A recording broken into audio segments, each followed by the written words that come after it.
to speed. This is AI Dungeon 2, and we are going to live this life a quarter mile at a time.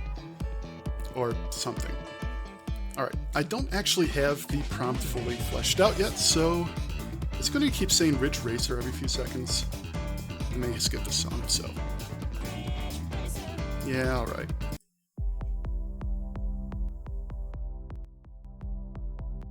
There we go. Alright. You are an Uber driver in... Ooh, nice little imp. In South Helltown. You are behind on your rent and your car payments, and will do anything to keep your job with Uber.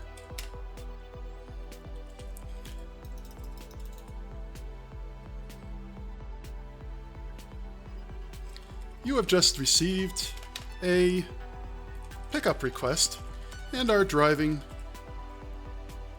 and are reaching and pull over at the curb. Okay, pull over at the curb to pick up your next fare.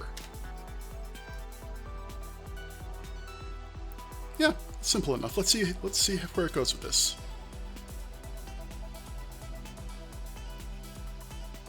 Hey man, I got some work for you, a voice says from one of the back seats.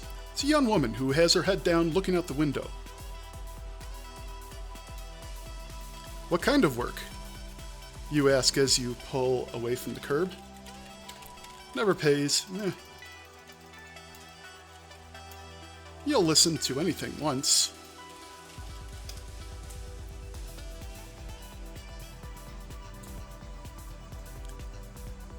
Oh, just get me to the next stop, the girl replies. Alright, well, is kind of what you use the app for. I'm sorry, sir, but my name is Bianca, and this is my boyfriend, Ryan. Why are you sorry that your name is Bianca? Why are you sorry? Bianca sounds like a nice name, you reply, as you navigate the downtown traffic. Traffic.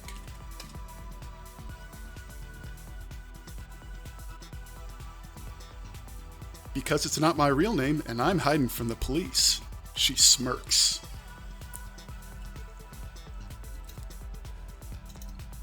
How do you respond to that? You laugh politely, thinking that she's joking. Would you like a cough drop? You offer, in the hopes of getting a better rating at the end of the ride.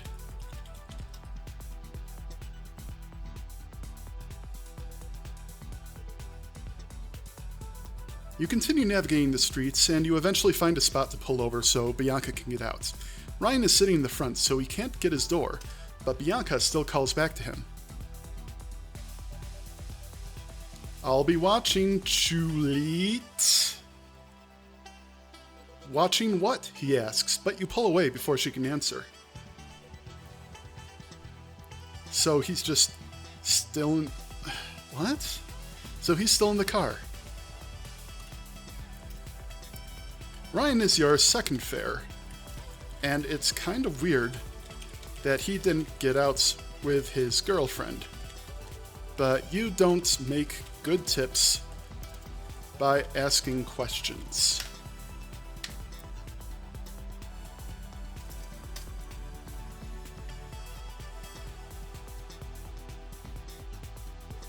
The third fare of the night is a young guy across town at a hotel, and he at least gets out of the Uber vehicle. So far, so good. But your next fare is someone you never expected to see again.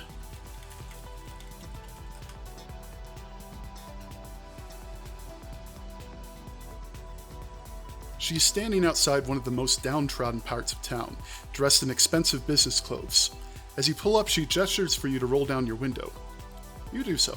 You roll down your window and look out at her. You recognize her immediately. You'd know her anywhere. It's Liliana. Sometimes it takes you a moment to remember an old face. Maybe you didn't take an Uber all those months ago for nothing after all. Hello, Liliana. It's been a long time, you say, non-committally, which may or may not be a word. It's probably 2 T's, I bet. Yeah, 2 T's.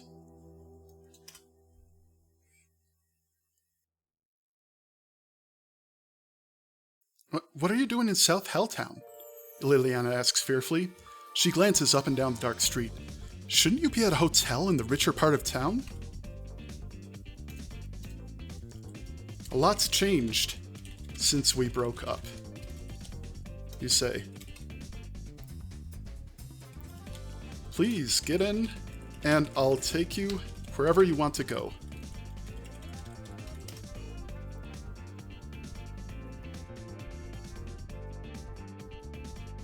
Liliana nods and climbs into the backseat of the Uber Hover. Interesting. Take me to 881 First Street. You pull away from the curb and start making your way uptown. It's going to take a while to get there.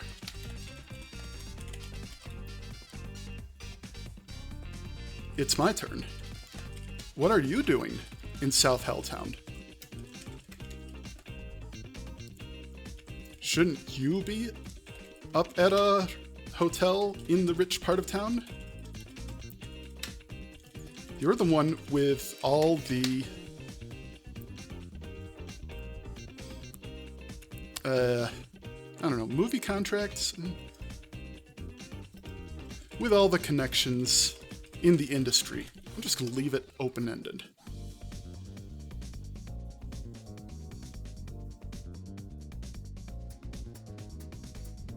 It's a long story, Liliana says, but suffice to say, I'm here on important business. Are you going to tell me what kind of business, or is that another long story? Let's just say I'm doing an investigation, Liliana says. Is it dangerous? Do you want me to walk you to your destination? You remember belatedly that you're driving her to her destination, and walking would defeat the purpose of taking an Uber.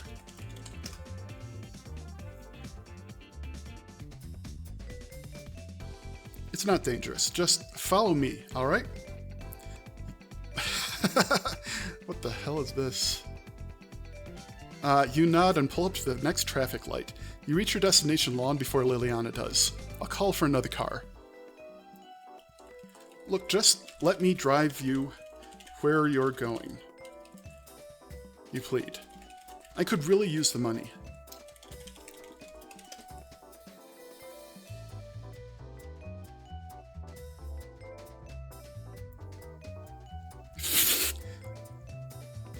Wouldn't it be more money if you just waited for your next fare, Liliana counters? You get a lot more in tips, too. And your response is, I have to use the bathroom. Let's retry that.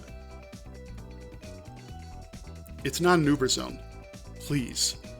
Fine, but it's going to cost you. How? So she's going to charge me? All right, let's try that again. Why are you suddenly so interested in hanging out with me? Liliana asks. We broke up months ago, and we barely stayed friends after that. I don't know. You sigh and rest your hands on the steering wheel.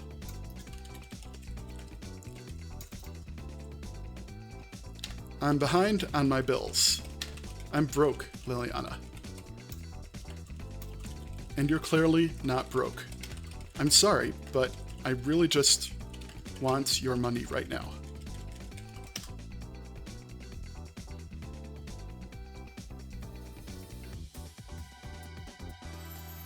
You look at her sadly, but she stares straight ahead. You've never seen her so serious in all the time you've known her. Please, Liliana, I'm desperate here. And that's when she says it. How much? She asks. You're surprised. Excuse me? How much do you need? I'll transfer it into your account right now. You blink at the offer and twist around to meet her eyes.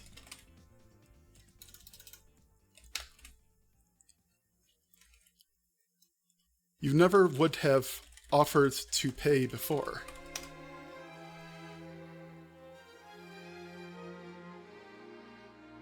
Well, I never would have dreamed that you'd sink so low. What the hell happened to you? When we dated, you were doing so well. I'll tell you if you let me drive you there. Let me drive you where you're going. You counter. You don't really want to talk about it, but you do really want that money. And it is nice to see her again. And nice to see her again.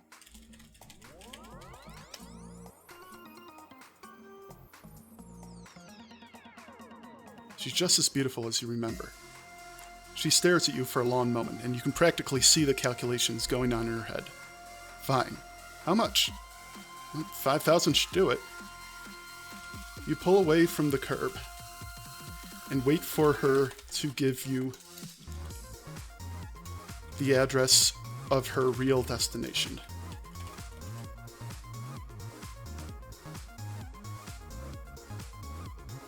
"305 Wolfman Street," she says after a moment. "Thank you. I can't believe I'm doing this." You swallow nervously and force a smile that she can't see. "What happened to me?" You sigh. You sigh. "After we broke up, I turned to...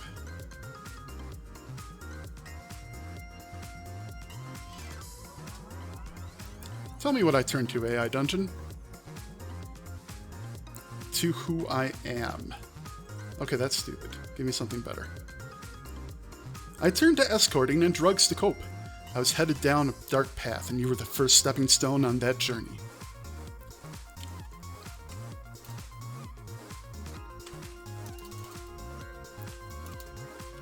You pull out a promise coin from your pocket and hold it up where she can see it. "I'm only 1 month sober at this point. It was a hell of a breakup."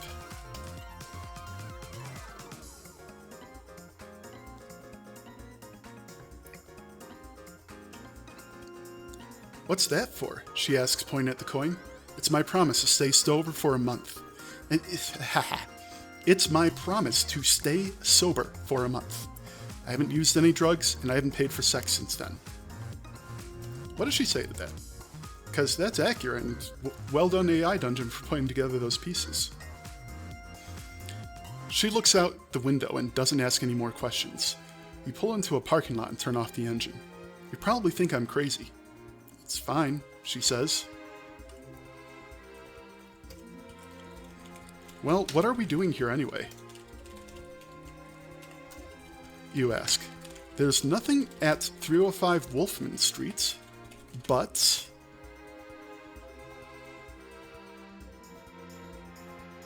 "A warehouse and a bail bonds office." "That's my dad's office." "All right, why are we here?" "Aw, because," she smiles. Her front teeth are a little crooked, like a little kid's. I'd forgotten that. "There's somewhere else I need to go." "Do you need someone to keep you company?" It's a stupid offer, but she did just pay for a lot of time.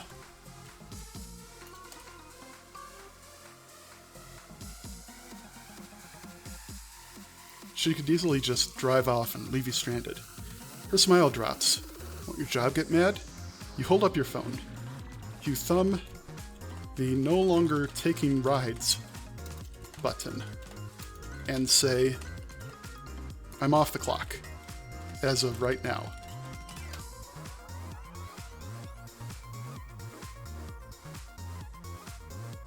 "Perfect. Come with me then, you crazy bitch," she smiles, taking your hand. Your pulse throbs in your head.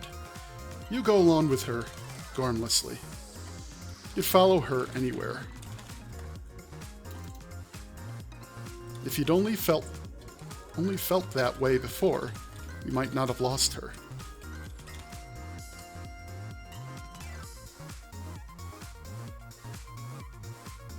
It seems so long ago that you met in homecoming. You'd asked her to dance because the chain on her dress looked like a snake, and you had a brief conversation about the devil being everywhere. But that was a long time ago. And now you're standing at the front door of a bail bonds office as she lets you both inside.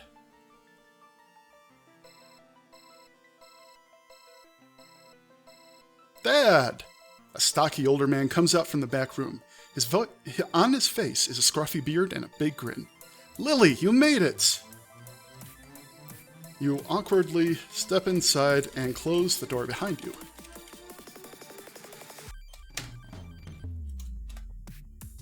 What has Liliana told her dad about you?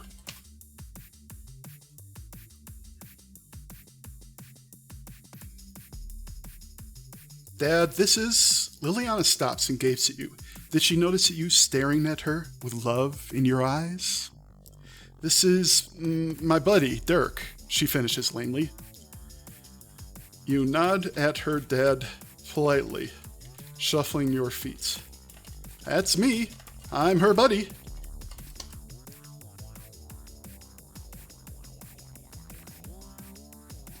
Well, it's nice to meet you. Liliana has never mentioned you before. You're spared from answering as Liliana cuts in. Dad, have you heard from Mom?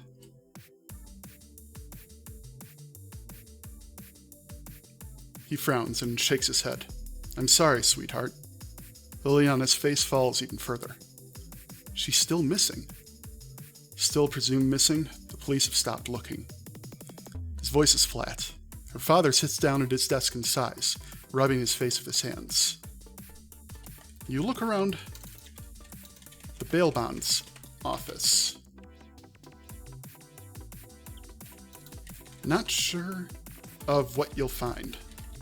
I've never been in one before.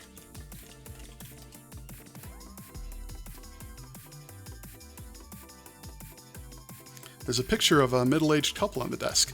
The name Hartson is printed on a business card and several others, indicating that Mr. Hartson's last name is Hartson. You are an excellent investigator. You pick up a business card and pocket it. Who knows? Maybe you'll need it by the end of the evening. Just then, the phone rings, and Liliana's father picks it up.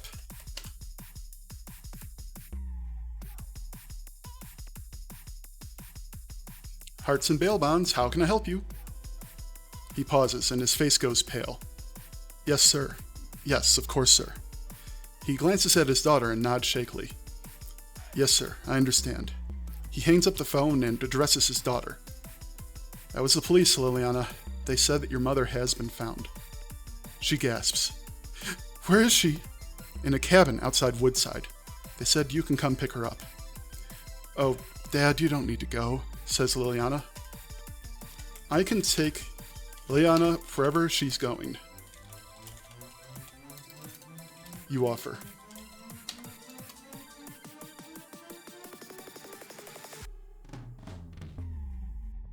This proves to be a mistake. Really?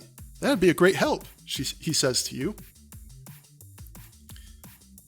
You nod to seal the deal and make your way back out into the parking lot with Liliana. Laying her into the Uber, you get Liliana into your car, into the driver's seat, and set up a route for Woodside. What was dangerous about that, you say?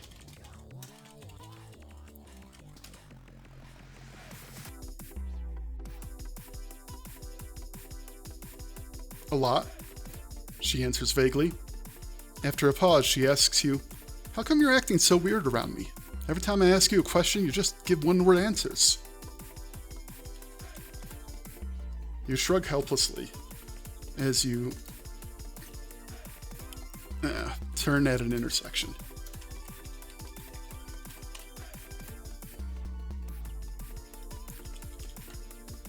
You did better than I did.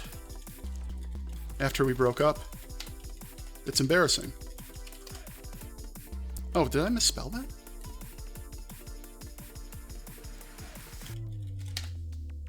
What is it, 2 hours? Shit, it's 2 hours. Good to know. No, we have not been talking for 2 hours. Come on. Oh, Liliana says softly. She looks away from you and stares out the window. The rest of the ride is filled with an awkward silence, which you both appreciate. Everybody loves an awkward silence. It's not cringy at all. So, met any other men?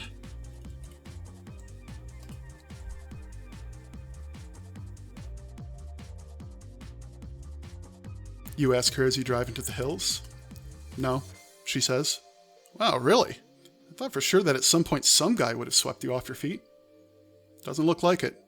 Not even close. You quietly nod and wearily change the subject. So, we're going to a cabin in the woods, right? That's generally the idea. Okay, this is stupid. Is it scary? I'm a bit scared. The last horror movie setting I was in was a cabin in the woods, and I only just escaped with my life.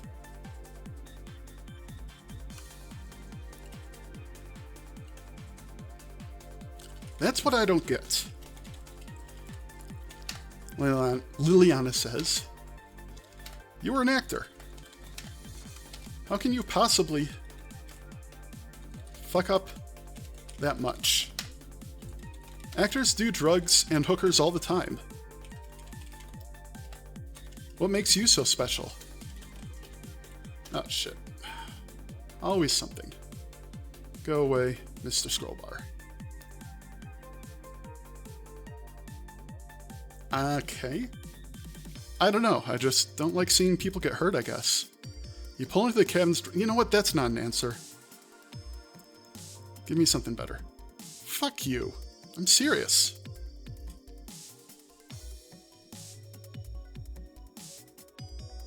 So am I. The road snakes up the hills, hemmed in by tall trees and half-crumbled stone woods. Damn, this really is far into the woods. What is your mom doing all the way out here?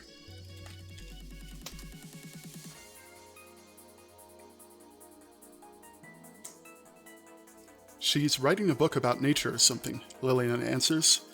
Now shut up. I need to concentrate. Glance over at her, bemused by her words. She's concentrating on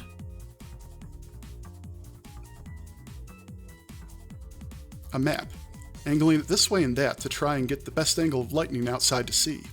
It isn't the best quality of lightning. It's not lighting. Okay, it isn't the best quality of lighting, but you can still see well enough. And given the change in the mood, let me switch up our soundtrack a little here. Let's see. No.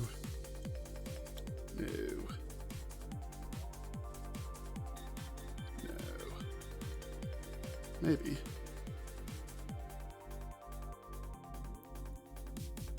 Let's play this.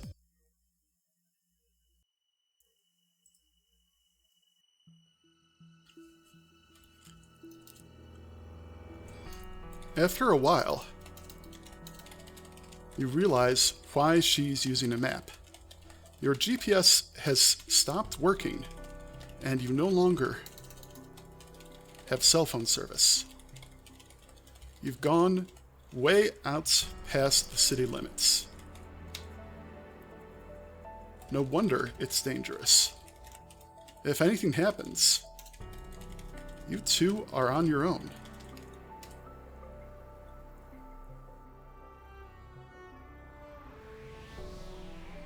and you get there without incident. You pull into a half-overgrown driveway and stop in front of a cabin, dimly lit by wall lights. Liliana's mother walks out the door towards you as you turn off the engine. You can see her in the headlights. She's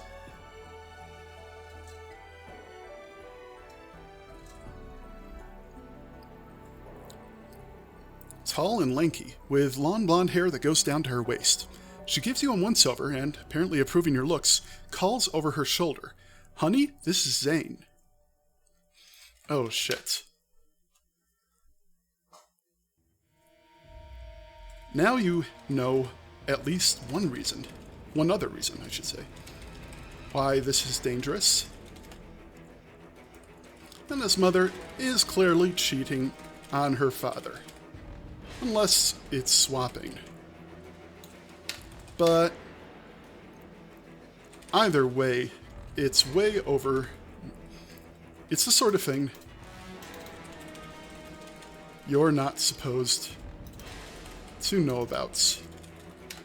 You look at Liliana for social cues.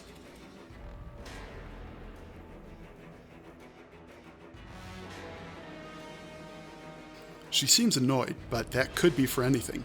Should you just verbally acknowledge it, or just act like you didn't see?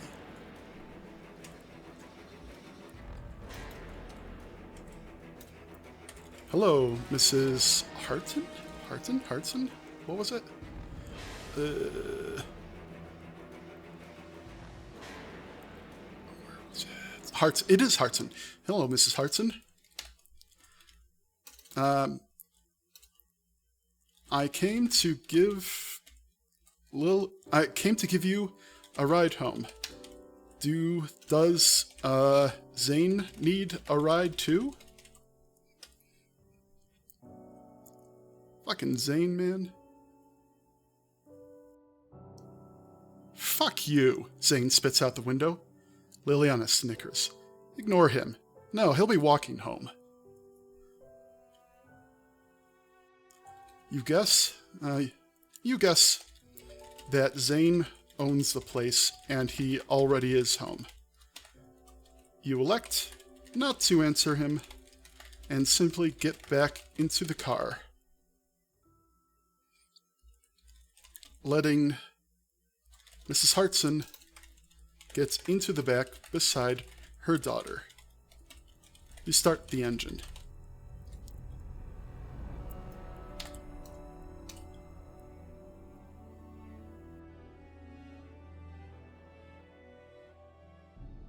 Zane, I'm sorry. We'll do something fun next time. Liliana calls out the window. Done with you and your thieving friends, you fucking whore. Yep, you want absolutely nothing to do with this. You drive away from the cabin, relieved that there was no domestic dispute and relieved that the domestic dispute didn't escalate any further in your presence. It is super awkward in the tight confines of the car.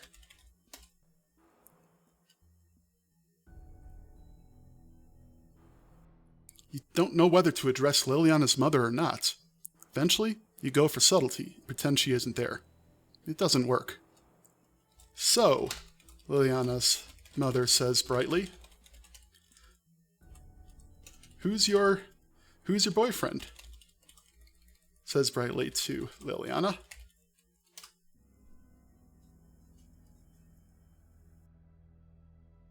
Mom?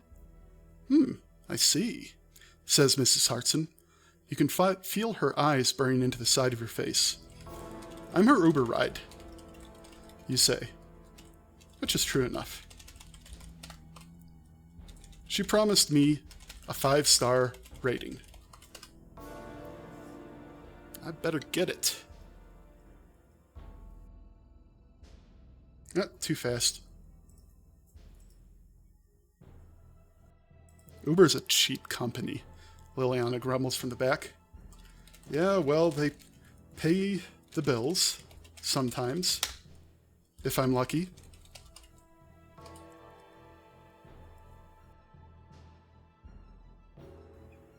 And if people actually pay me. You're an actor, asks Mrs. Hartson. Yes, you reply, realizing that Liliana must have told Mrs. Hartson more than nothing at all. But I'm between roles at the moment. My agent promised to keep me posted. It's been a while since then.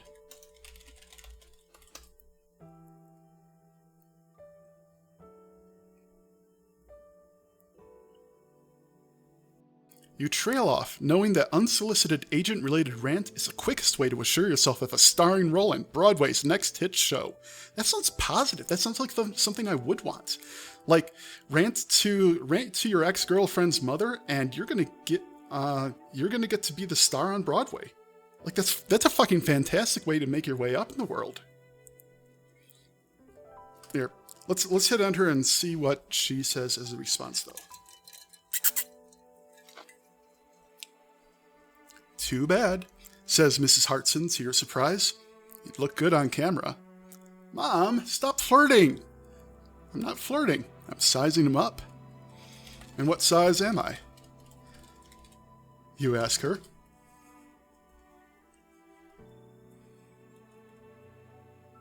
Oh, you, she smiles back. I can tell everything I need to know from how you park your car.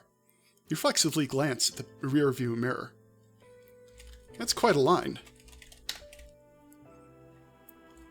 And what do you know about me from how I park my car? What do you know about me from how I park my car? You're an expert driver, the kind of person who thinks ahead. Paranoia and sheer skill saved you from getting a parking ticket today. Inspector Costello hadn't mentioned that. Who the fuck was any of that? You know what?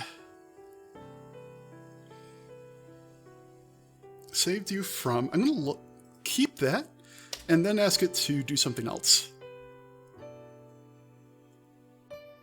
From by... What?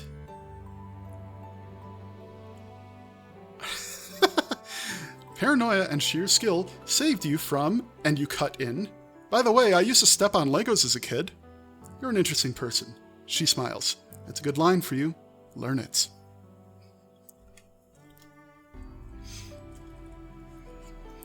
You can't help but admire Mrs. Hartson. You know how massive a mistake that is. Right in front of her daughter and your ex-girlfriend. Not to mention driving her home to her husband after picking her up from an obvious affair with some other man. But she has a compelling air about her. It must be her... It must be her job. You wonder if she ever knew your parents. When you get back to the city, you will have to step up your job hunting.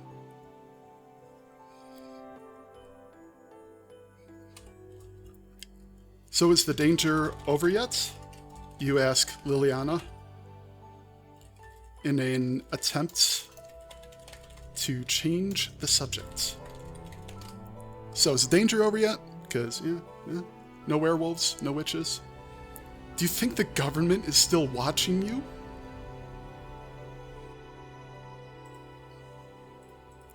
That could work, but we'll see after Mom goes in. That sounds ominous. But you're the one who offered a ride. You're in it for the long haul. You just can't figure out whether or not she's warming up to you. It's just so damned awkward. You turn on the music, and the radio...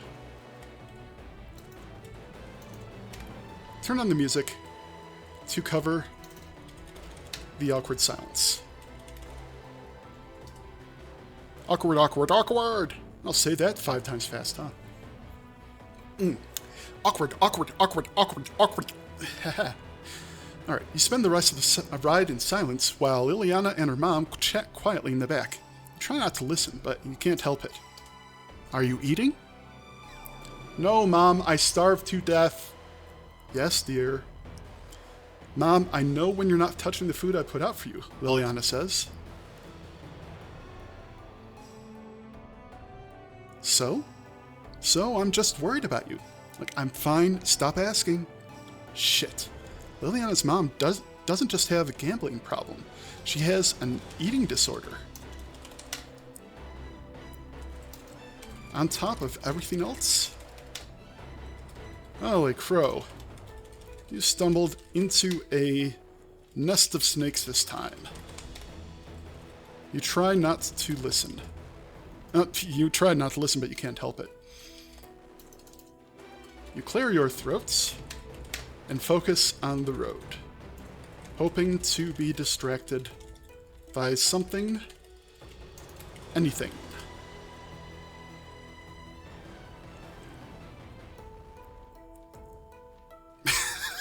Yes, that's music. It has instruments.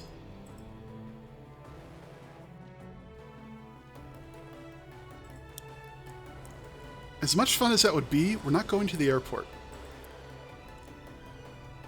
But there's nothing but road ahead, and trees on both sides, and the feeling that something is watching you from all that darkness. The sky behind you lights up briefly with a flash of lightning. Looks like storm's coming in. You say? Hopefully I'll get you back to your husband before the rain starts. Kind of remind it of where I'm driving her, because I think it forgot. You think you see a flicker of movement in the trees. You look again, and there's nothing. Your goosebumps stand up, and your grip on the steering wheel tightens. What? Nothing, you say, uncertainly. I feel like there's something in the trees, but I can't quite spot it.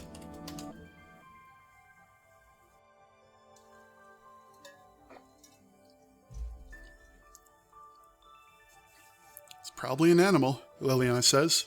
A skittish one from the way you're acting. You breathe out and try to settle down. She's right. There's nothing out there. It's in your head. The last thing you need right now is to get distracted and wrap this car around a tree because you're seeing things that aren't there. I'm going to back a bit.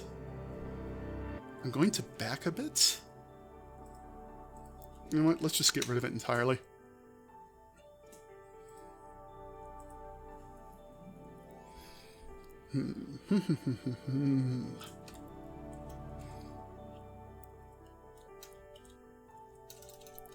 You can't help but ask. Did you see any movies I've been in?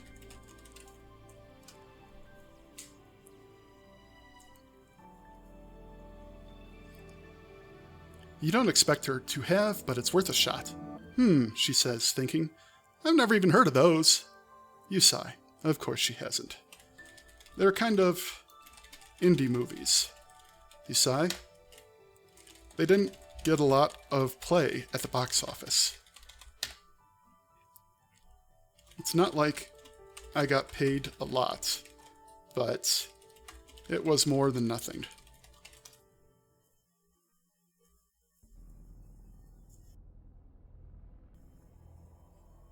Is that why you value money so much? Were you raised poor? You didn't expect her to be quite so perceptive. She must have had a pretty rough childhood too then. Yeah. You glance at Liliana in the rear view mirror and return your gaze to the road. But you're doing all right for yourself. You try not to sound bitter.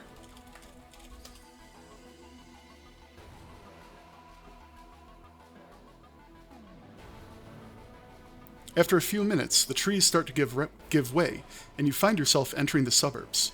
It's just around this corner, Liliana says as the rain starts to patter against the windshield. You pull into the parking lot. of the bonds office. What was it? Was it jail? Yeah, I'll just call it bonds office. In Park. I have an umbrella around. Umbrella, if you'd like it. You offer them. I'll just walk it back after I see you inside.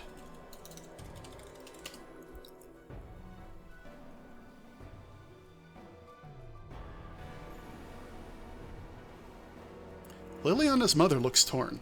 She's clearly concerned about getting back to the office in time, but she doesn't want to abandon her daughter out of locker room decency. Okay, no. Try that again. Marco? Who the fuck is that? Marco and Haley. Yeah, okay. Who the fuck is Mike? Wow, it is just shedding the bed here. Who the fuck is her husband?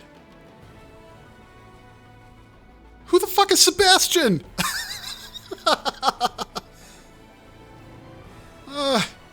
Alright. Alright, I'll feed you a line. You get out of the car and open the umbrella.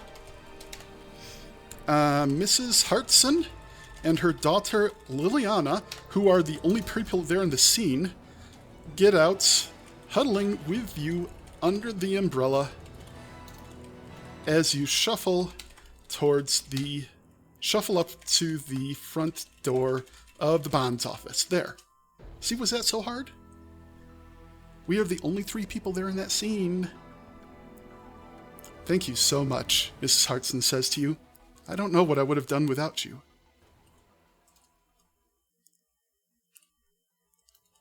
You're tempted to ask what she would have done. In fact, she didn't seem to have a way home, and Zane was in a foul mood. But it's over now, and you've been paid.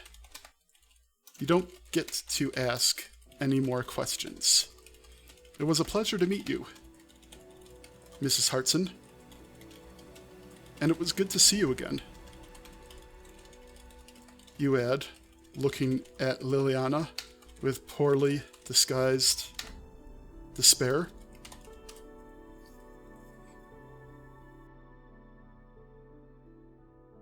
She smiles at you, but doesn't say anything. You stand out under the open sky. Mrs. Hartson goes to the door. Liliana lingers outside for a moment longer and then turns to you. I had a nice time, she says, as if to belie the fact that you both know it was just a job to her. You tell her the same, and you watch as she ducks into the waiting room. And that's it. That's all you get. You go back to the car and let yourself in, shaking out the umbrella and slipping it under the passenger seat to dry. You'll take the rest of the night off. You've earned that much, at least.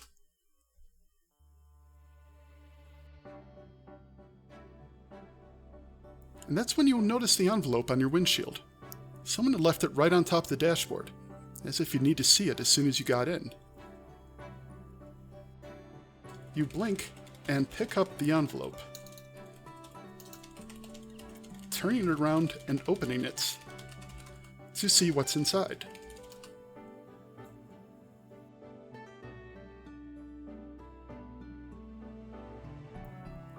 You pull out the contents and find yourself staring at a stack of photocopies, all from glossy pages.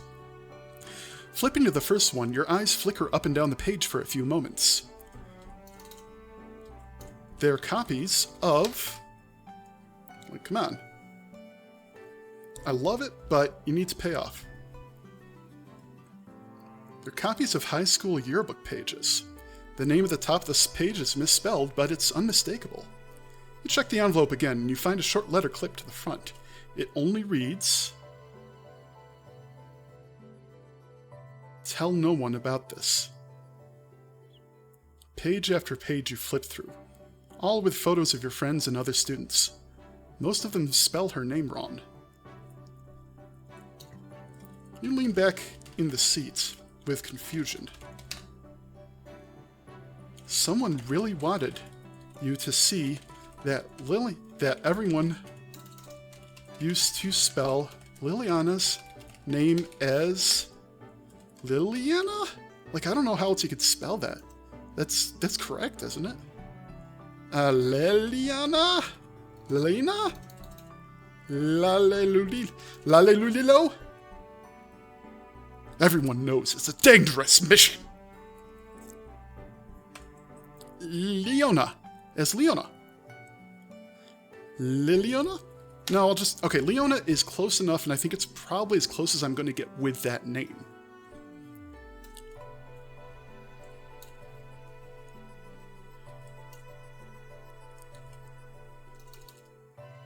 You keep telling yourself to just take the money and go home. But you can't help yourself. You pull out your phone and do a quick Google of Leona Hartson.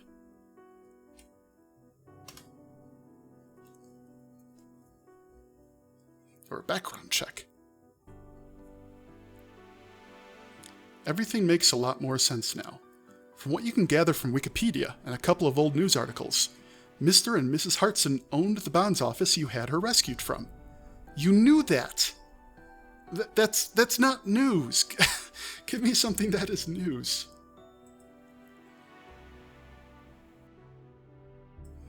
What comes up confuses you even more. A news article dated to Leona's senior year lists her name as Leona Hart Solar.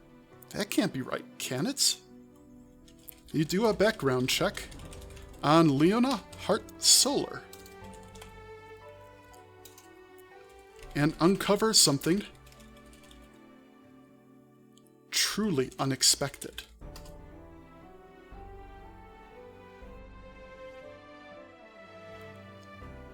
There's a link to a police report stating that a body matching her description had been found in a wooded area a few towns over. She'd only been 17 when she died. That doesn't make any sense at all. You know you didn't give an Uber ride to a ghost, let alone all the other things you did before you broke up.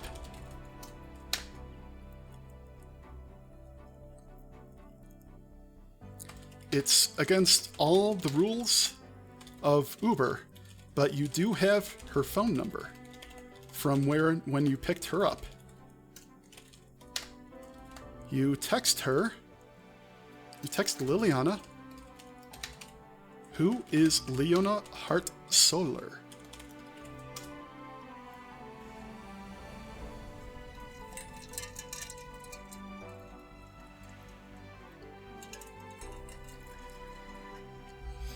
You wait over half an hour for a reply. Oh, big drink. Have to catch my breath. After enough time has passed, you can only assume she left her phone somewhere. No, you know what, that's not a safe assumption, and I did not take another Uber request, so fuck all that. Try it again. It's a few minutes before she replies. You saw the file, didn't you? You don't reply. You already know who the real Leona is now, and it isn't Liliana. Well, I do reply, because otherwise it's going to be boring. Yes, but I don't understand.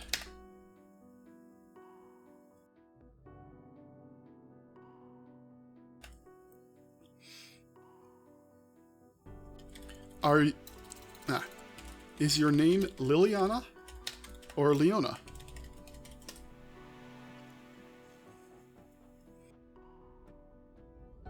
You type back. Okay, this is stupid. Try that again. You know that ghosts can be confused, but you thought you were with Liliana. It takes her a while to reply. I'm gonna let it finish, but... It's Liliana. You sigh in relief. There's no Leona at all, just the complicated setup that you fell for. You pull away from the parking lot, shaking your head at what a doofus you are. That stuff in the envelope was probably all made up. But before long, you discover something that proves the photocopies are all too real. When you get back to your apartment, you find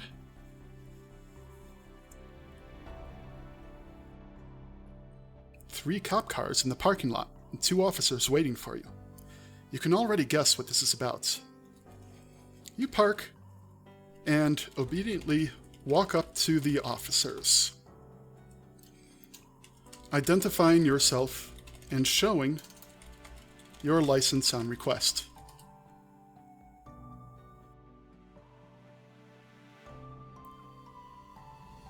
Where were you half an hour ago? One asks you right away. We got a call from your girlfriend that you were trying to kill her and threatening to strangle her. That doesn't make any sense. You reply, half an hour ago, I was letting my ex-girlfriend, Liliana, off at her dad's bonds office. The dash cam in my car will prove I did no such thing.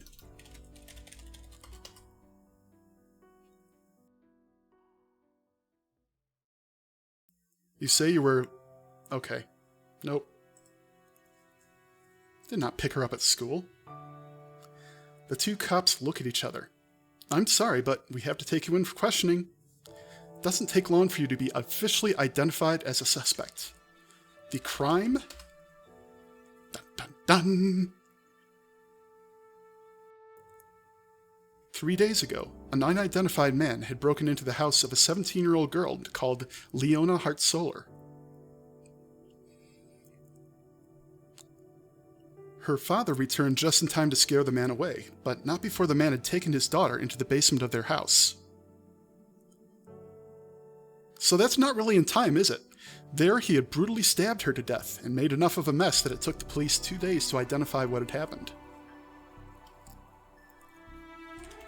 The police have decided you are a suspect, and it doesn't take long for them to find the envelope in your car and take it in as evidence.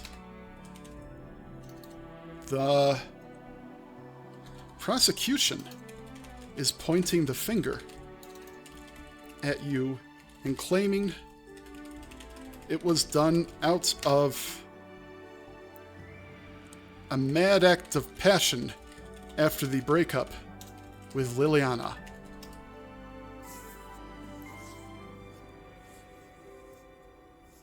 There's a slight issue. Your description doesn't match that of the murderers, and you've been seen with Leona's mother, the real Liliana. Okay, no. Let's reverse all that. Oh, actually. And that would be...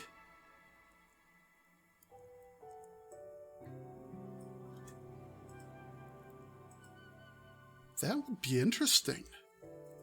Your description doesn't match that of the murderers, and you've been seen with Leona's mother, the real Liliana, on several occasions, even being invited to the house.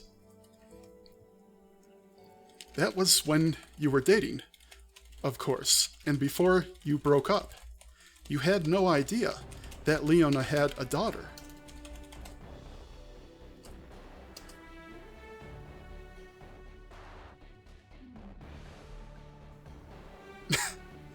Presumptive jail time or a high publicity trial? Time to see an attorney and prepare your case. Call for a reason to set out your defense early and gather potential evidence.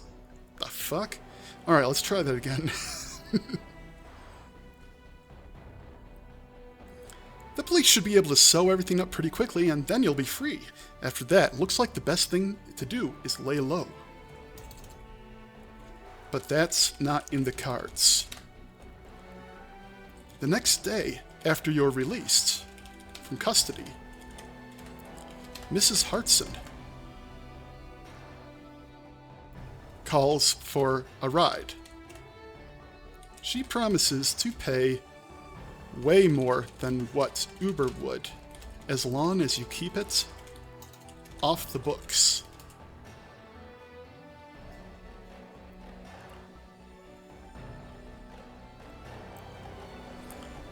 You don't really have another choice in the matter, so you accept, but on one condition. You drive to the house where everything happened. It was Leona's house, the one that looks more lab than home. Where are we going? You ask Mrs. Hartson as she climbs into the car.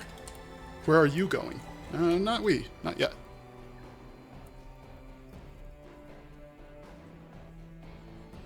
It's my house. I can do what I like. Let's retry that. Define justice. You drive off, and soon the house comes into view. The media has gone wild with this case. You know they're going to blame you, whether you did it or not. And where are you hoping to find justice? You drive carefully. The last thing you want is to be pulled over. I didn't do it. I promise.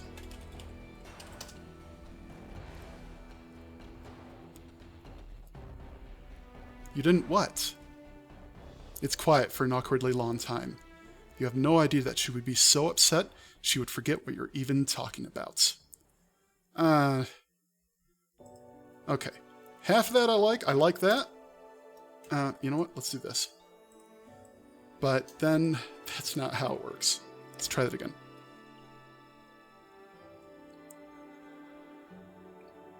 Never mind, Mrs. Hartsolar says. Just drive to the house. What house? You ask. Because it's really unclear. Like, there's a lot of houses. Don't play dumb with me, she says, establishing eye contact in the reflection of your mirror. The house where my daughter is. You keep quiet. You obediently drive her to her daughter's house and park. This is a very bad idea.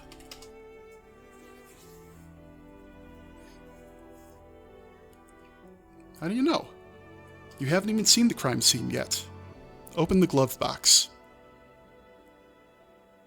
You aren't in a position to say no, so you comply, you close it afterwards, open it again, you see there's now a revolver. Okay, none of that makes sense. This is my car. Alright, get out of here. Let's file this off.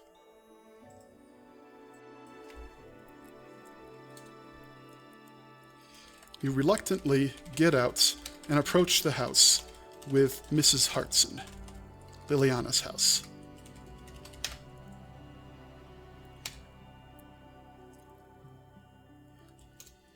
So not only did she have a daughter, she had a husband. An ex-husband, you hope.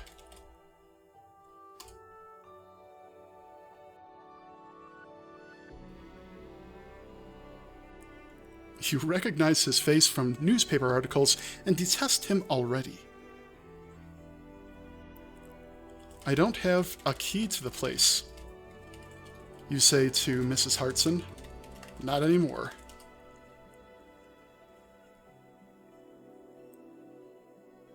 The police have it as evidence now. No, whatever. It's still daytime. We can go in normally. You ring the doorbell and wait patiently in silence. You hear footsteps approaching, but the door stays closed. Go away, a muffled voice says from the other side. It has to be Mr. Hartson. I just want to see where my granddaughter was brutally murdered, Mrs. Hartson says.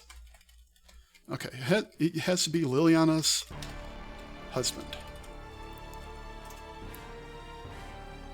Right, some minor correcting, and give me something else.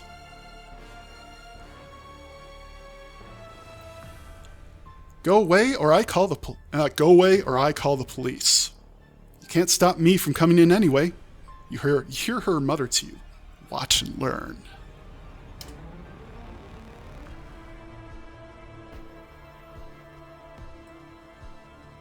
She says the closed door. She then proceeds to the doorknob and turns it. You hear the loud clack as the bolt snaps back and the door swings open.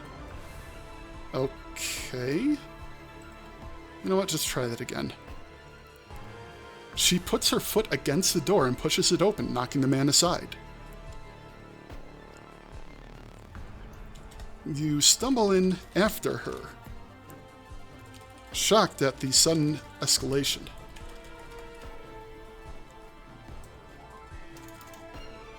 This is a very bad idea, he repeats. This is a very bad idea.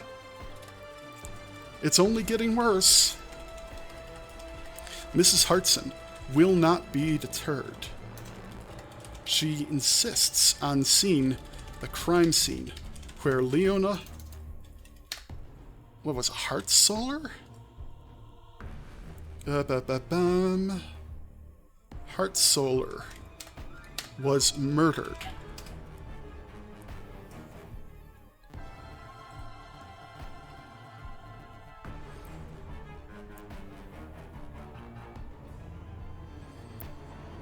You follow Mrs. Hartson up the creaking stairs to where a thin man, down the creaking stairs to where a thin man with messy black hair and thick glasses stands in front of a closed door.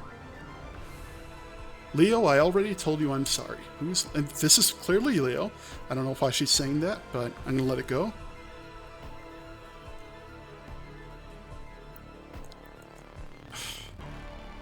No, you are absolutely losing track of what's going on, AI Dungeon.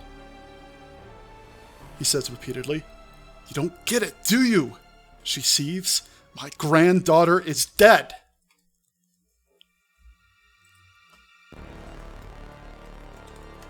Mrs. Hartson, you cut in, daring to put a hand on her shoulder. We should go. We're not going to find anything out like this.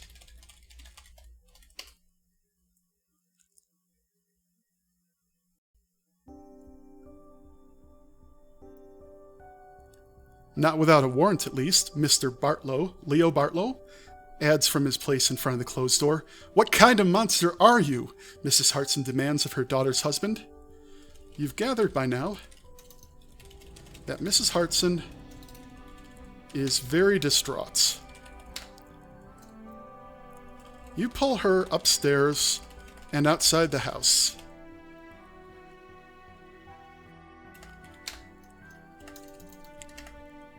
Forcing her to stay outside until she's calmed down. You both need to leave as soon as possible. This looks very bad for your case.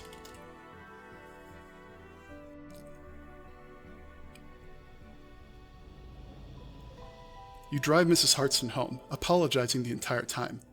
What are you apologizing for? She snaps, which confuses you.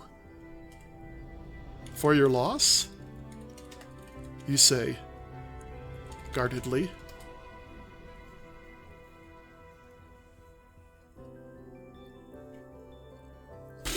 Wow. My daughter was a stupid, stuck-up brat. She got what she deserved. I'm going to call that granddaughter.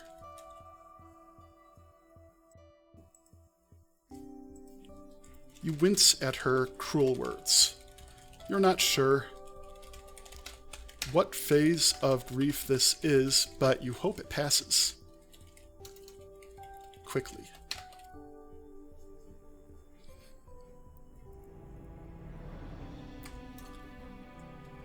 You should get some rest. You advise. Take some time off to grieve. Make peace with your husband.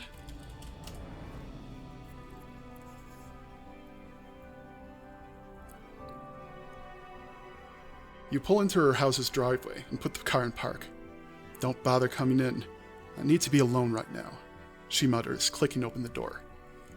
You had less than zero intention of trying to come in. You pull away.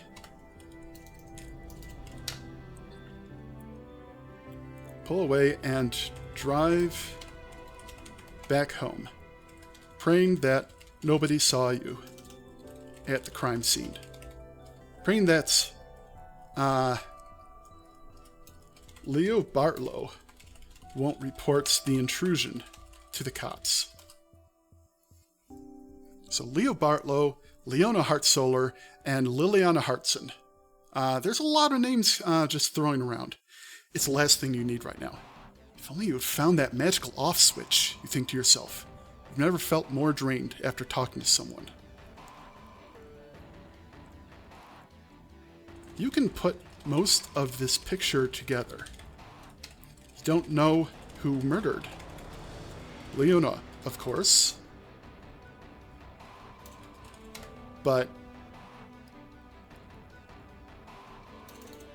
And you don't really want to get more involved than you already are.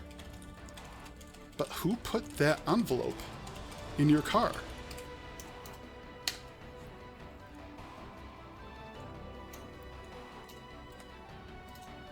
I'll just leave it there. I worry that open-ended questions just kind of confuse it. Who asked for your help? It's an innocent question, but you can't help but think that maybe this is all happening for a reason. Maybe this is your chance to hit retry, because what the fuck is any of that? Maybe it really was all just a setup to get you involved. If that's the case, you're probably risking your job by meddling this much in the first place. Oh no, not your shitty Uber job that you hate. You do need this job. But it wouldn't break your heart to lose it. Only your wallet. At least your car loan and your rent are both paid up. You call your agent and ask if there's anything new in the works. That would be good for a returning actor.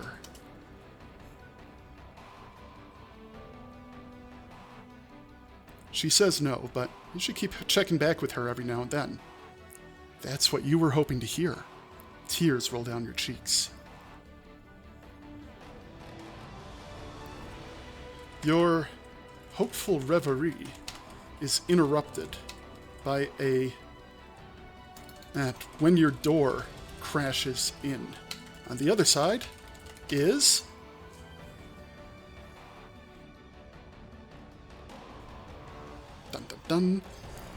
a burly, buzz-cut man who is roughly the size of Baumgartner.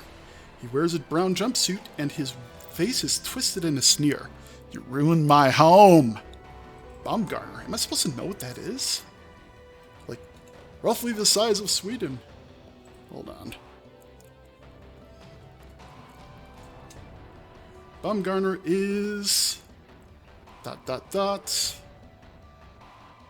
Madison Bumgarner? A baseball player who is 6'4" and 257 pounds. Okay. Okay. He's the size of a really big baseball player. I can picture that. We are now clear. Who the fuck is this?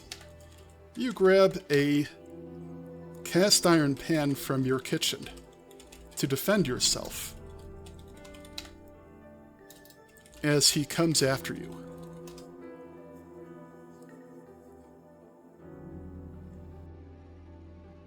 He grabs your wrist and breaks it. You yell out in pain. He then proceeds to beat you over the head with the pan. And when he's done, he cracks open your skull with it. Game over. Let's retry that.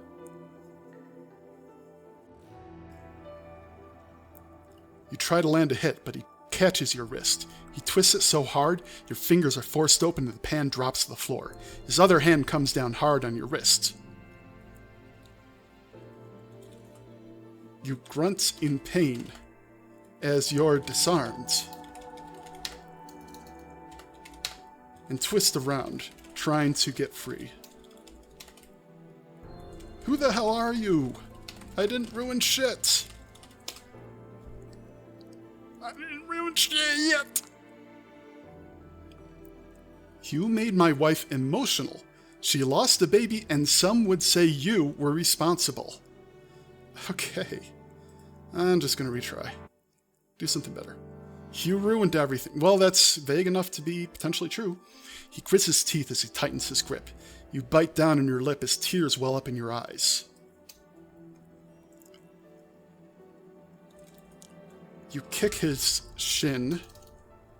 No, you jerk aside, trying to catch him off balance and tumble him across your cheap couch.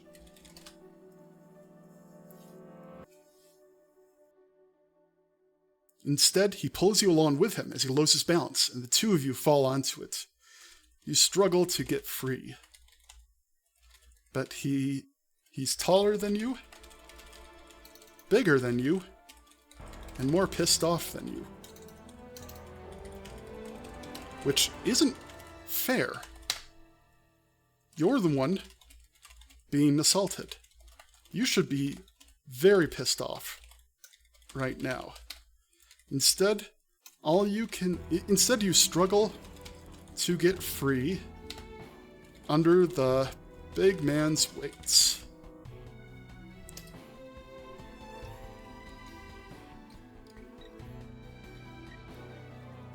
Any second now, he'll pull out a knife and gut you like a fish. That's what's going to happen next, isn't it? He's in the employ of whoever owns that satanic church. Whatever the hell that is. I'm going to just pretend that didn't happen. The big man jerks, cries out, and falls still. You push him off you and find a knife in his back. At the door, Liliana stands, wiping her hands off with a handkerchief. She clearly stabbed the man and killed him.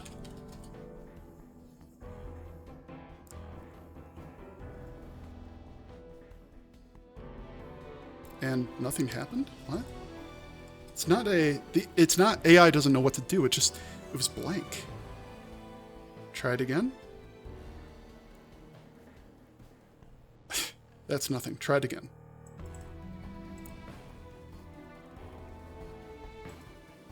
She flings you into her car and gets in the driver's seat. She has a car? The engine starts with a roar and she peels out of the parking lot. What is going on? You ask, rubbing your stinging wrist, rubbing life back into your stinging wrist.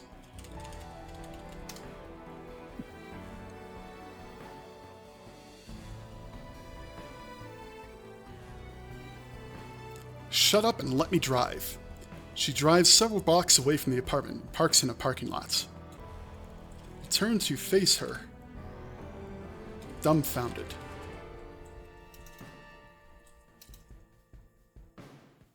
All right, now what's going on? Bless me. Yes, okay. Get out of here. What's going on? She says in a cold voice. I saved your life. She continues. That's what's going on. You're welcome.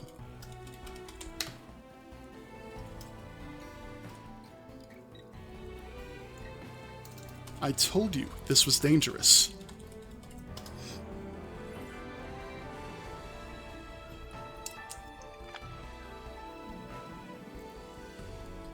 You stare at her, struggling to come up with a response. Her eyes narrow. She looks at you like you've disappointed her in some profound way.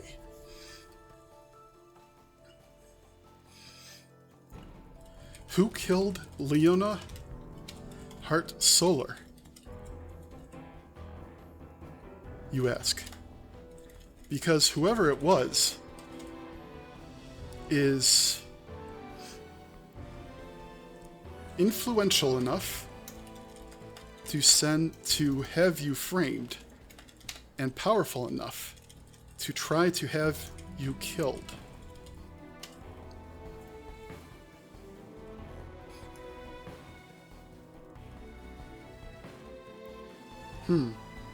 Okay. Kind of, but I feel like she should know more.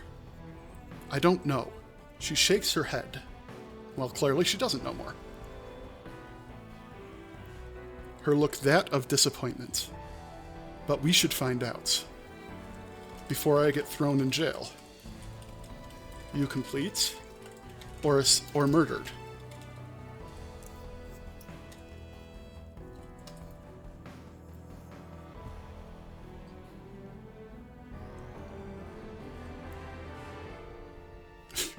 She laughs out loud, the first time you've heard her do it. Do you know anyone in this town? She asks, to which you reply no. Of course, she says.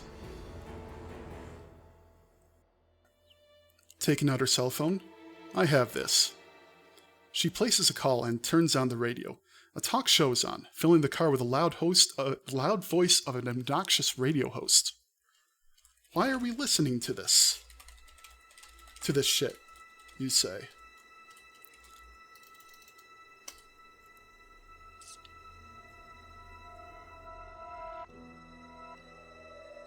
Shh. She shushes you, with a finger to her lips, and urges you to listen. Hold up, I'm getting a call, she says as the tone sounds on the radio. Yeah? Liliana has called into the radio station. She says on air something shocking and provocative.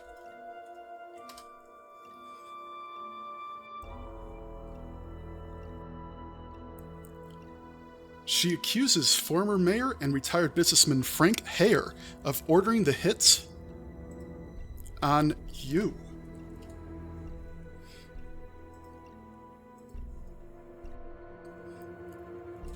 You wait to hear if she has any evidence.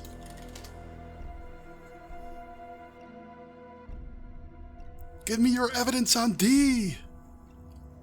Proof. Something. Just as you decide she's an insane person hell-bent on implicating you and Mr. Hare in some massive crime conspiracy, Liliana says, and the gardener can back me up on this, if he's still alive. She hangs up, and you ask who the hell the gardener is, and what he has to do with it.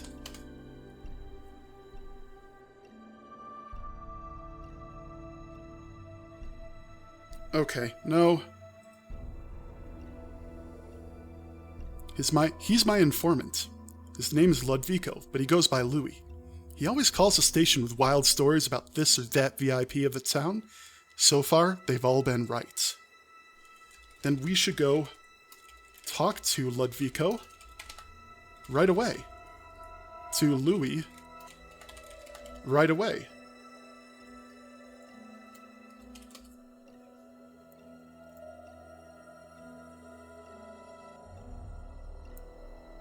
Louis works at Frank Hare's house. Or more accurately, he used to work there. Get comfortable because we're taking a road trip. I don't even know where this is heading. Neither do I, buddy. Neither do I. You go on. Liliana pulls out of the parking lot and gets on the highway. She sets the GPS for for a location. Wait a second. Retired businessman Frank Hare, former mayor, so he doesn't have to be in the state. He could be somewhere else entirely. For a location several states away. This is going to be an overnight trip with your ex-girlfriend who knows too much. You try to get comfortable as best you can and offer to spell her at the wheel. Entirely too much. No, I'm good, she replies. It's only a 6-hour drive. It's going to be a long trip. Apparently this is all happening in the evening, which is why it's a 6-hour drive that's overnight.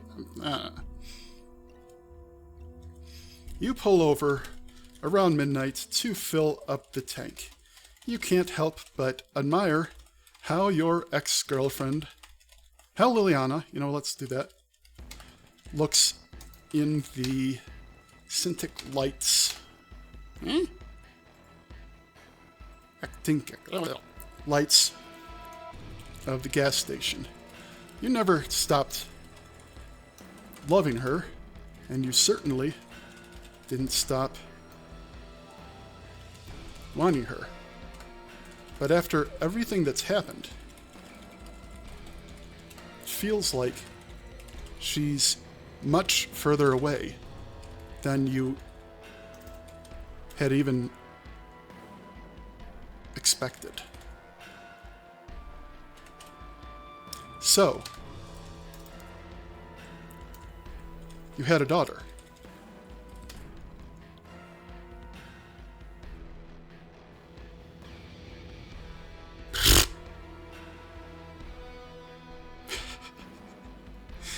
Oh, you stupid game.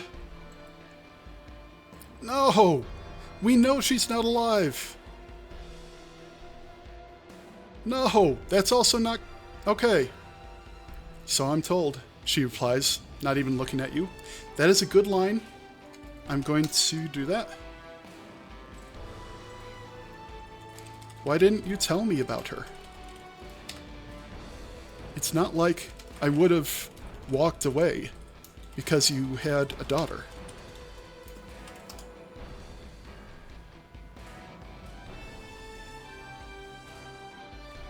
Maybe, maybe not. It would have felt like I was taking advantage of you, like I was exploiting your loneliness. I didn't think myself worthy of you, and I still don't. You stop in your tracks and focus on her. You didn't think yourself worthy of me, some 2-bit actor whose biggest role was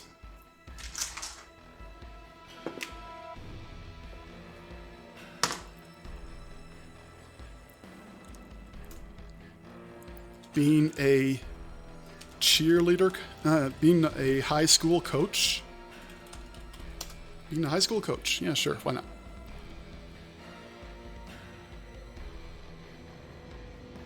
Liliana walks onto the gas station, leaving you behind her. I thought you were above that type of drama, she says. You're exponentially more successful than I am, you say as you follow. Not to mention, you're not driving a fucking Uber now. I'm supposed to be above that? That's not supposed to make a difference?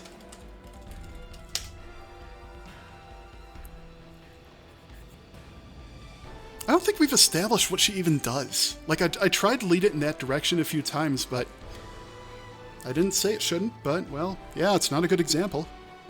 You take the pump from her hands and begin to fill her tank. The point is,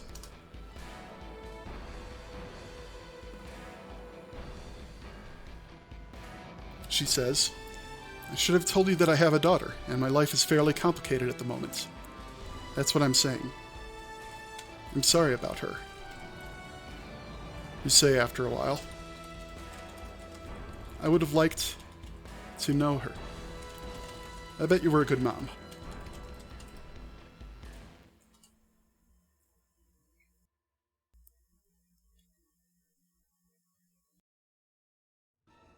Liliana pauses, smiles sadly, and then goes back inside the gas station to pay for the gas. When Liliana's asleep in the passenger seat, you take your phone out and call Sierra. Sierra is Mrs. Hartson's first name. Her full name is Sierra Hartson. You call Mrs. Hartson and tell her you're driving her daughter somewhere, so don't be surprised if she's not at home.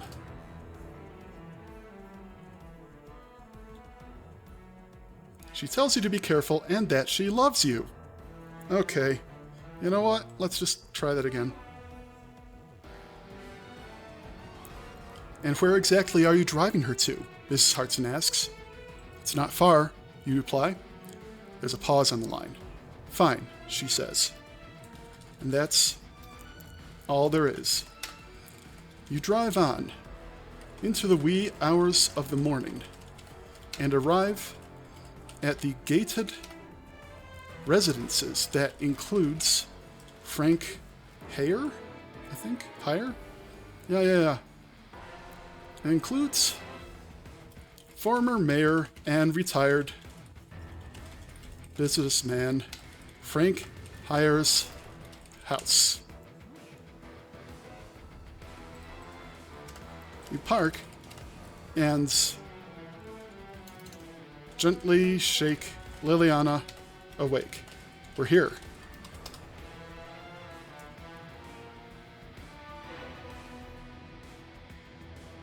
The house has to be worth millions, Liliana says as she eyes the mansion in front of her. Probably. You sigh. Now what? We're here. Do you think...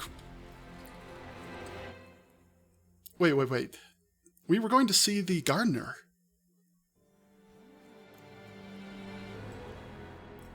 We're here. We break in and find the address of the gardener. They must have had it on file. There. That's what we're doing here.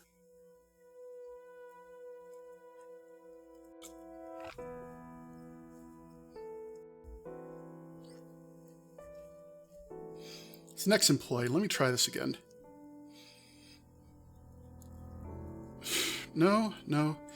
Yeah, this is dragon mode, but it's bad at having a memory. No.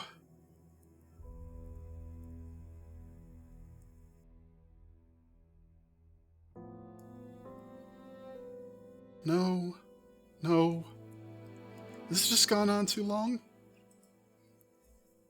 You shrug. It's fine by me. The two of you walk up the long driveway and approach the door.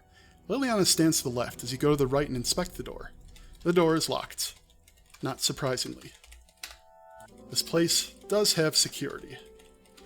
You're probably both on camera already. And casing the place and figuring out how to break in.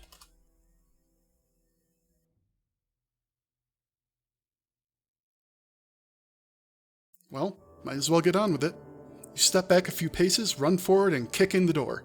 The security lock breaks easily, and you step inside.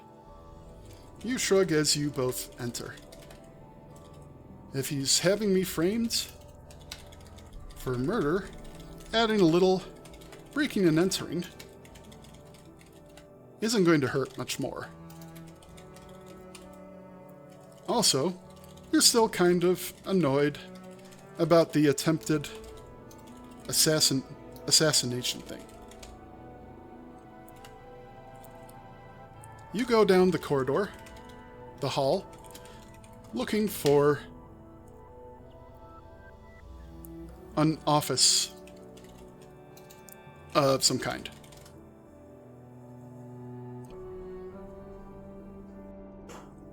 Excuse me. You step over to a polished wooden door with the name Frank Hayer, Mayor, engraved on the nameplate on the door. The office is classy, but needs to be fairly utilitarian for when he's working. You go through the desk, searching for the... you both...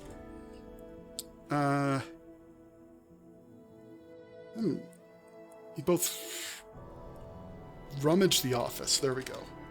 Looking for information on the gardener.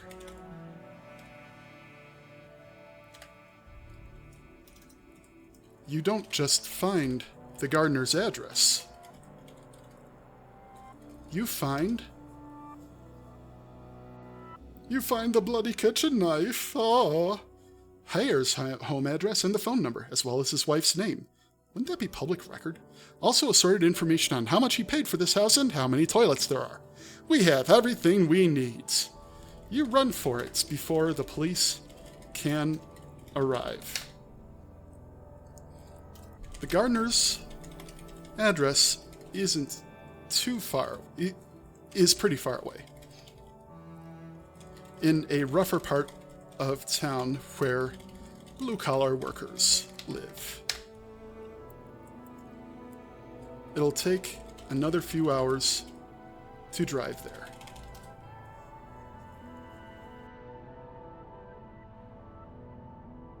We're killing two birds with one stone. No, that's not true. None of that is true. Retry. Wow. Mystery detective may not work so well in AI dungeon. I don't know.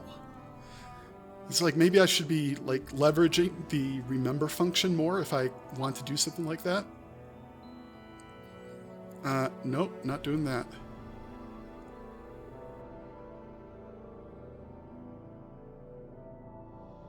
Liliana is quiet for the whole ride, only really waking up to ask for directions. I mean, what if I hadn't woke up? What would you have done? She asks. I think she means like if I reached over to wake her up when we arrived. What if she hadn't woken up? What would I have done? I'm going to try and interpret that some other way. Capta feel. You answer bluntly. It's been a long day, and you're tired of her being the one with all the answers.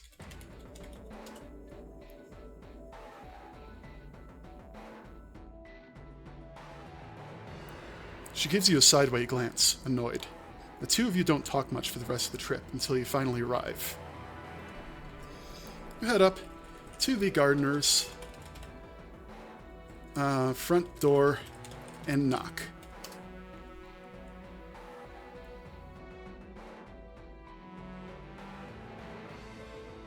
Okay.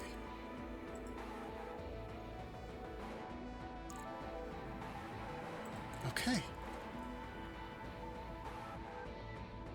Okay.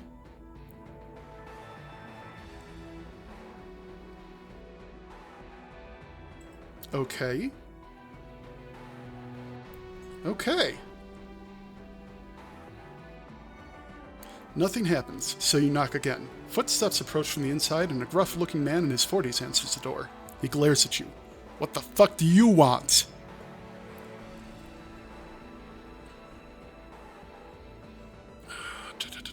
Gardner. Louis.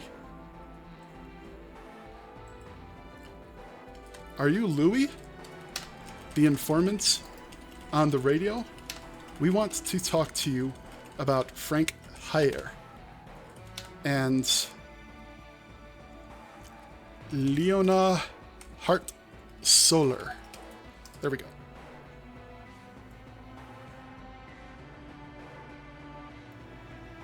He squints his eyes at you. Maybe I am, maybe I ain't.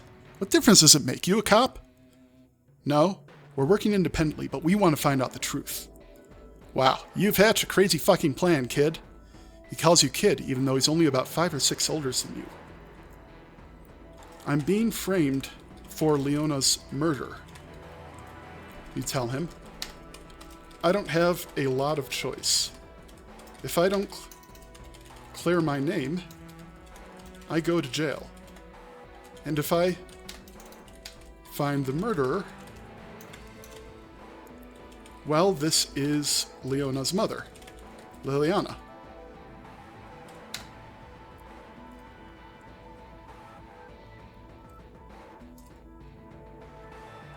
It'll put her mind at rest. He said, mansplaining in her behalf. You seem to have a lot of faith that'll let you walk out of here alive, he says.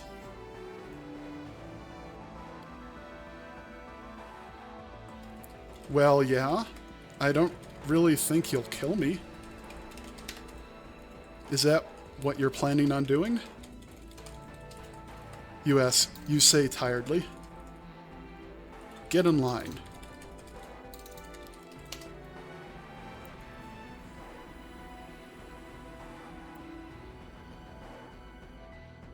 He reaches into his pocket, pulling out a roll of bills. He peels off 500 and hands it to you. Go get yourself some heroin. I assume you know where to find some. No. Yeah, you know what this guy does for a living. He's one of the few guys that aren't afraid to get his hands dirty. It's intimidating.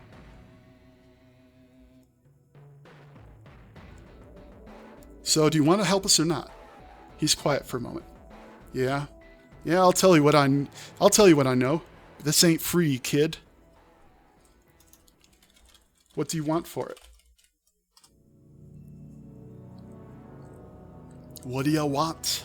What are you buying? You help me take care of a problem, and I'll think about lowering your bill. You nod. Fine. It's about the same as you would have paid a hitman. It's a good thing, really. Your bills might be paid for, but you're still pretty damn broke. You're not sure why Liliana won't step up to pay, but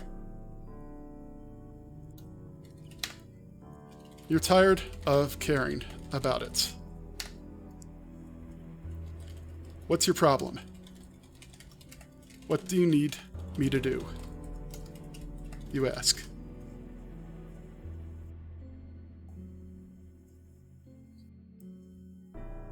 Now is the time to find out if you've willingly signed yourself up for getting your head in a sack and getting drowned, or just a straight-up bullet to the back of the head.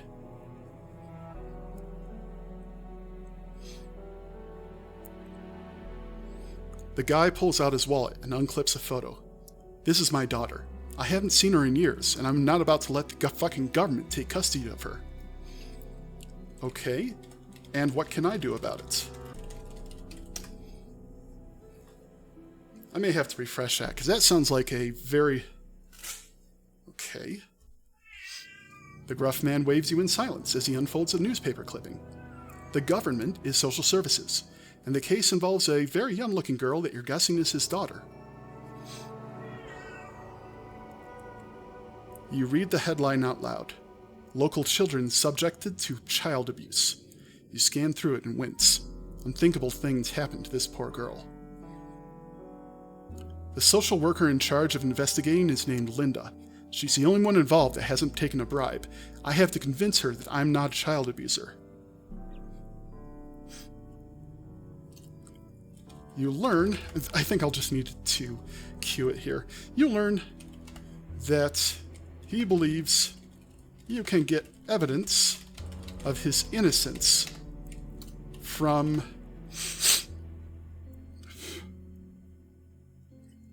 CCTV at the orphanage. Not the orphanage. CCTV at...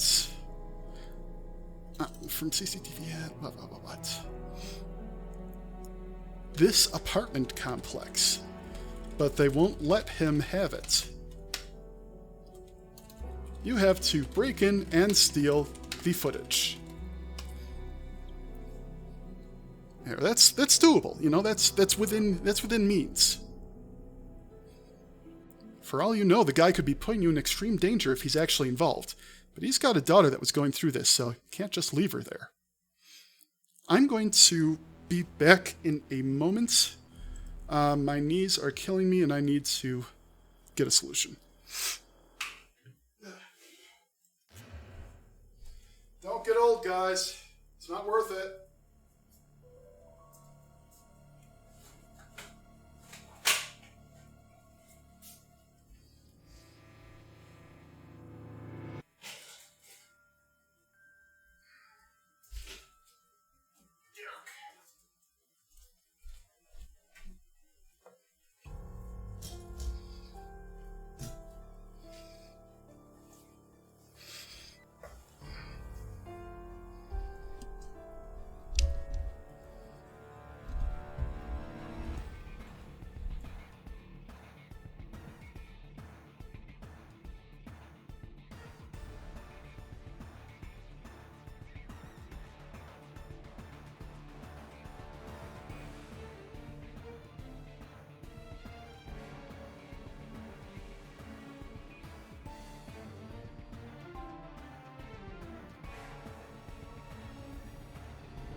Oh, Jesus, I've been on mute again.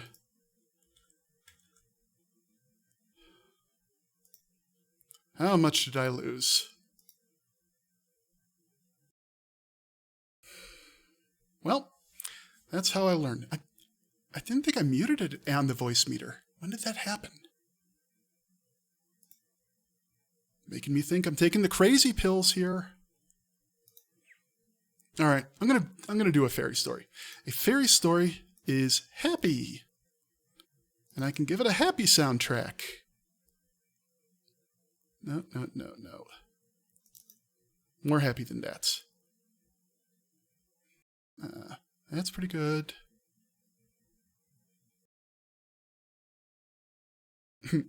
No, don't get to do that.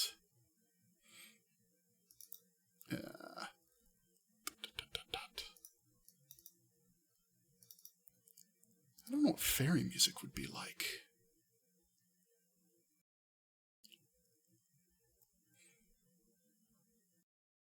Oh, yeah, that'll work.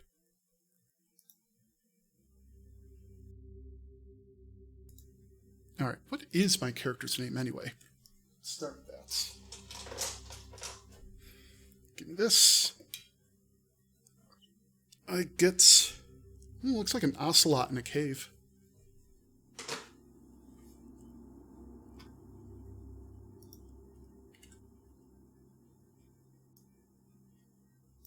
Alright.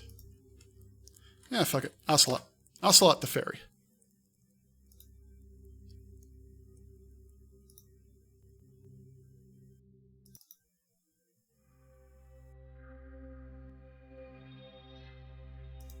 You are Ocelot. Oh, wait. I need background. Background's gotta change.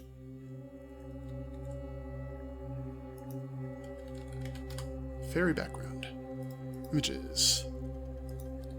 Fairy forest.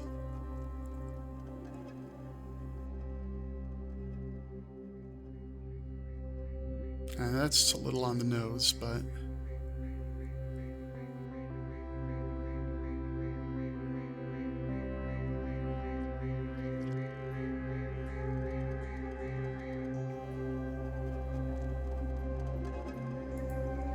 that'll work. Let's go with that. Alright, give me this. Wallpaper. You. And that's close enough. I'm not going to. Oh, yes, I am. Shit. Alright. Transform. Reset that. No? Alright. What is the actual? 2000 by 1390. 2000 by 13. Oh, not 18. Not 1390. Done. Alright. That's that.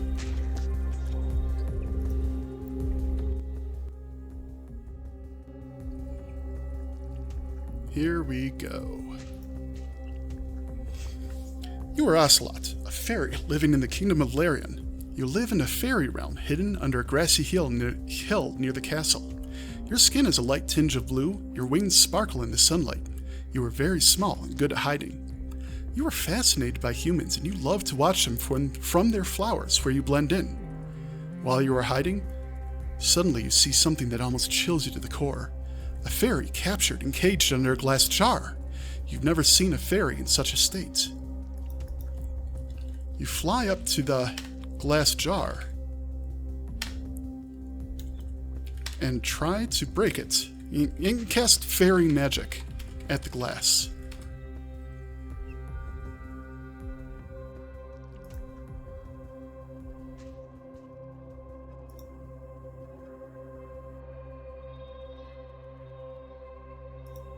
That to your amazement, it melts a what? No. Wow, already, huh? Am I sure this is on Dragon? Dragon. Model provider OpenAI, whatever that's. Alright, you know, it's at the everything. Alright. Okay. The fairy is no doubt trying to cast magic to break free from the jar, but it's not strong enough. You are barely strong enough, but you can help her escape.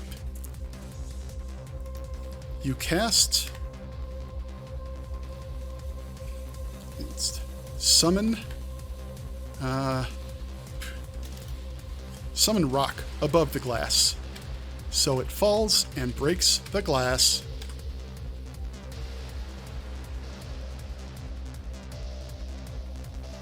The fairy is free. Oh, really? I have quests. Okay, that was my only quest. The fairy flies away, and you blend into the flowers once again. Who could have done such a thing? It's very cruel to put a fairy in a glass jar.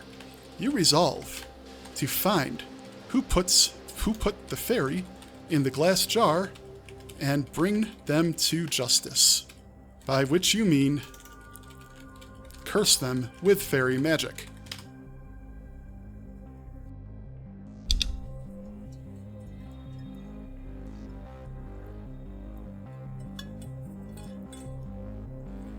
Going to the bushes, you find Jake walking by.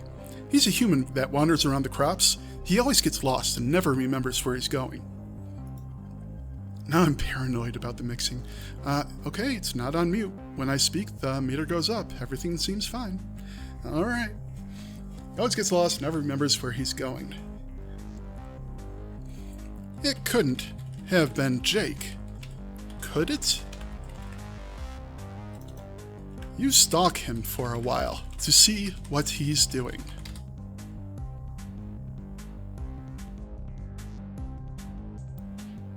Jake wanders through the crops for a while before bumping into someone. The girl he bumps into is wearing a mask and some sort of robes. She looks spooky. She must have put the fairy in the glass jar. You cast Summon Rock above the girl's head.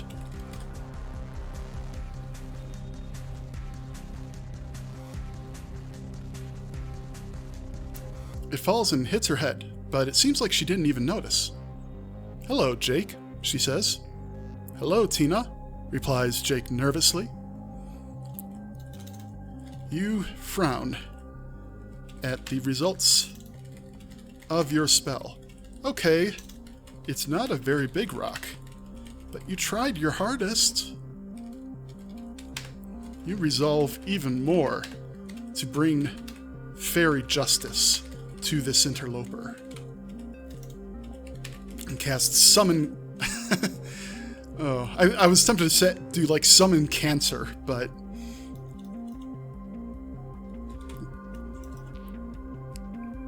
And bring out your fairy sword, which is made of... cocaine! Cocainum! Solid fairy dust for this occasion. Seeing as your fairy spell is too weak to free her of brainwashing, you will have to do things the old-fashioned way. You wait for her to be distracted by Jake's clumsy advances, sneak up behind her, and stab her in the spine with a fairy blade.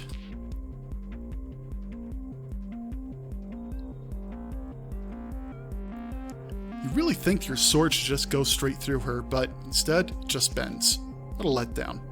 The girl screams and runs away. At least you know she's afraid now. "Run, bitch!" you yell after her. "And don't put fairies in jars. It's not nice."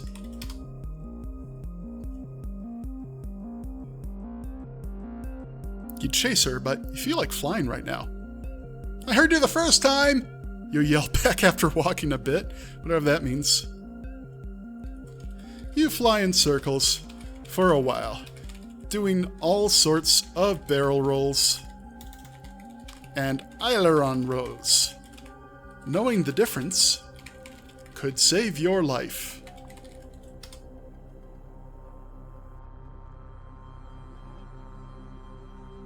I think you'll do an impression of a falling leaf to end your flying session. You've always wanted to try that. You do a mighty impression of a falling leaf and include a small explosion of fairy dust to seal the deal.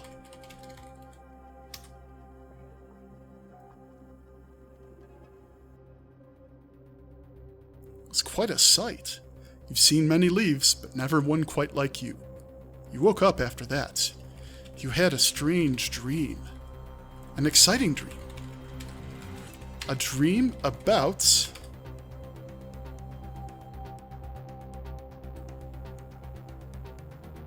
who knows what? You can't wait to dream again. You have achieved a new level in your calling. Your magic is stronger than ever before, and you are truly immortal. You test your immortality by daring a bridge troll to eat you. I dare you to eat me. I'm not gonna have a crab in my face, sorry. He looks hungry enough, and you're probably one of the biggest meals he's seen in years. You fall down his gullet and die instantly. It smells awful in here, but nothing seems to be happening. You are immortal. You cannot die. But it is very gross inside a troll, and you regret your life decisions immediately.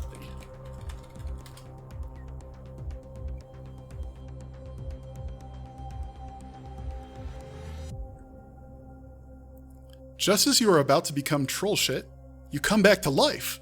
Trolls can't digest fairy magic. You pop out of the troll's mouth completely rejuvenated and fly away laughing. The test was a great success. You are truly immortal. Now you need to test if your magic is stronger than it was before. You fly around looking for someone or something to test your magic on, and you find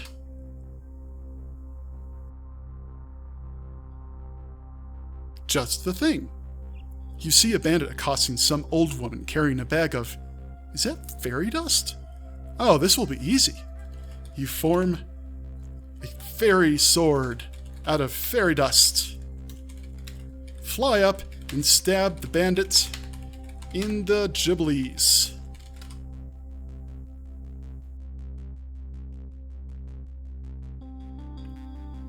He screams in pain and drops like a sack of potatoes. The woman looks very surprised. In between sobs, she thanks you for your help.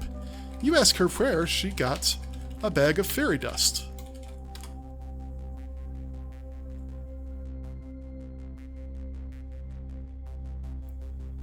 She says it was a gift from her little sister. You shake your head. Nobody has little sisters these days. A portal to your old world opens up, and out comes your sister! How astonishing! You fly through the portal to your old world to see what has changed.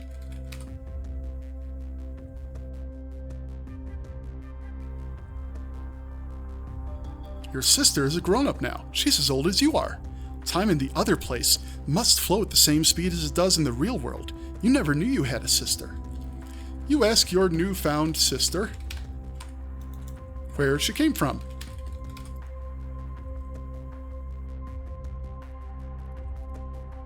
She says she was adopted.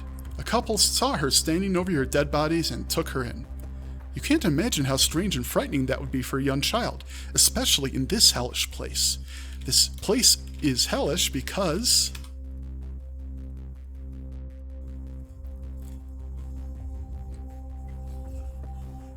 of an ancient dragon who guards this land. You have to go slay the dragon. But where is he? You decide that if the dragon is guarding the land, and you threaten the land, that means the dragon will show up. You set fire to the land. All of it. Soon, a black figure soars overhead. It lands in a mountaintop. That mountaintop is half melted. Some of the rocks are red hot. You fly up to the mountain to challenge the dragon with your fairy magic and your immortality.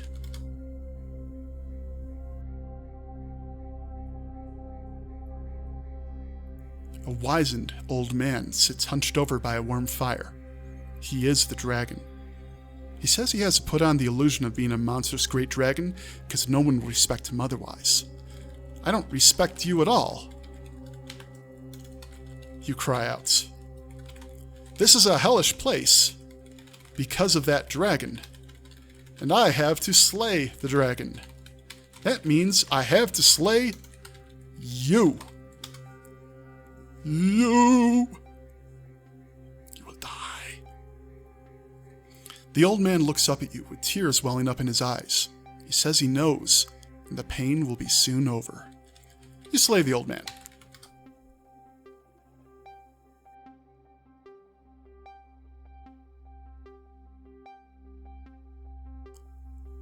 This mountaintop is now a cold, empty place.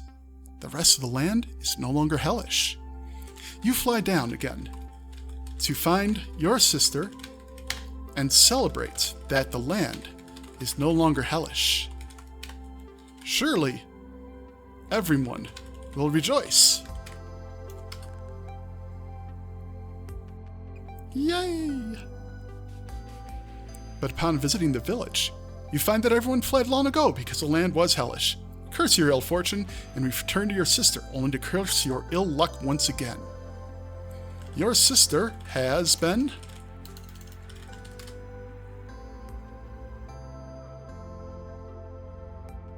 cursed by the dragon for killing him. The curse is that she can no longer control her fairy magic. She was lucky to grow up in a place where fairy magic was common. Top 10 disasters caused by uncontrolled fairy magic. Number 10.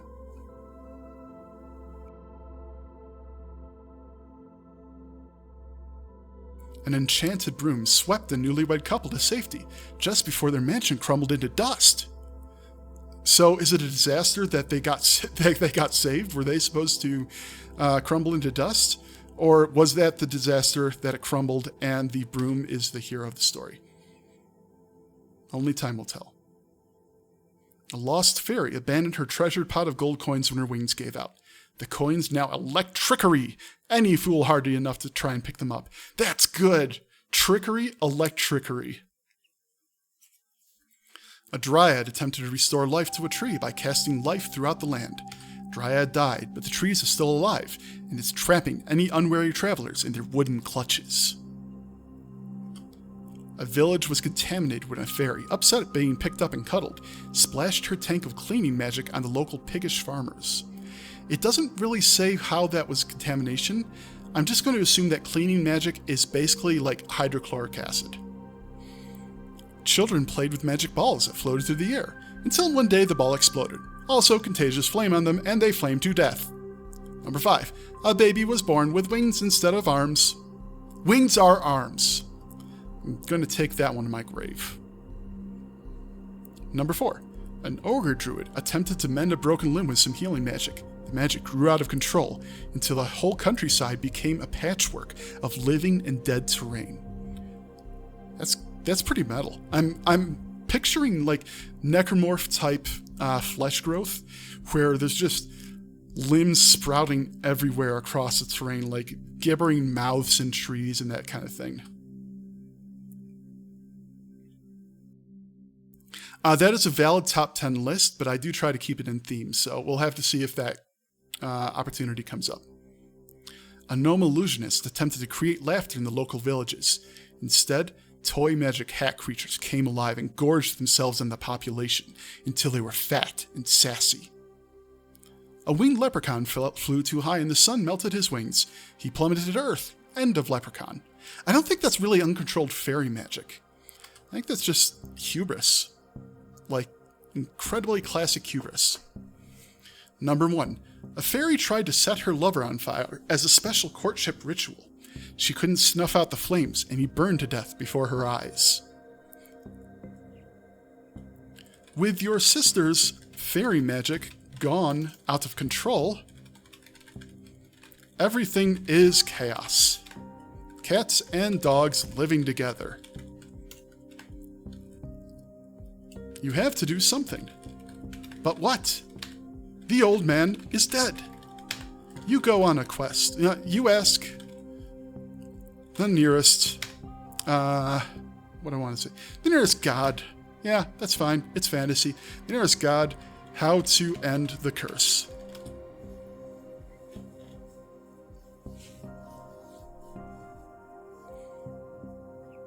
They tell you to play a little tune a la Jimi Hendrix. You play a little ditty,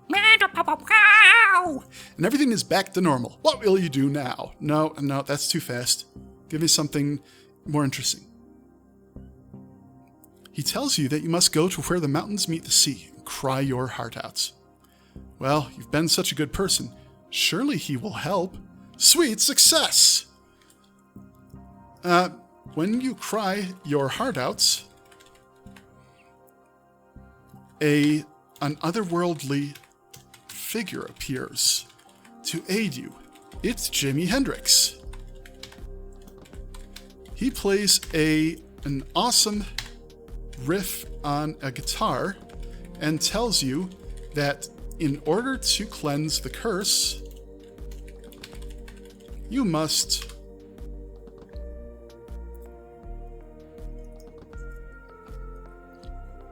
gather 4 elements.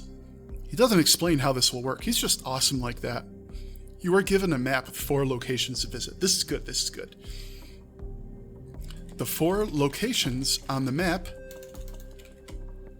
in order are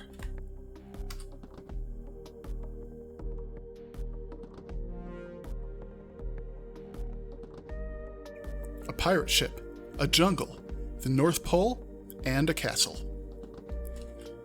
You fly to the pirate ship. This is the element of water. It has the element of water in its treasure hoard, secreted away somewhere below decks. Being a magic pirate ship, it's also a ghost pirate ship. It has been sailing the 7 seas ever since everyone on board died when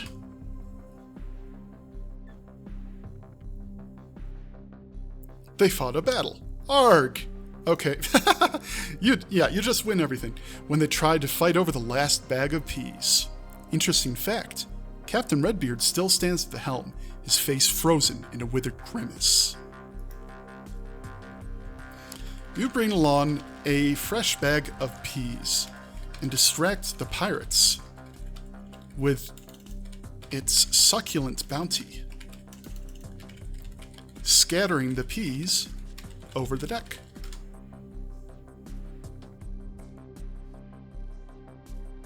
Plunder! No, come on, man. Like, yes, that is what I want to eventually do, but sweet success. The ghost's appetite satiated for the moment, you venture below and search for the element. In one of the cabins near the stern, you find a chest of water. The chest is guarded by the hostile wraith of a crewmate. He's been killing pirates and taking their stuff for centuries. You look through the stuff he's been taking and find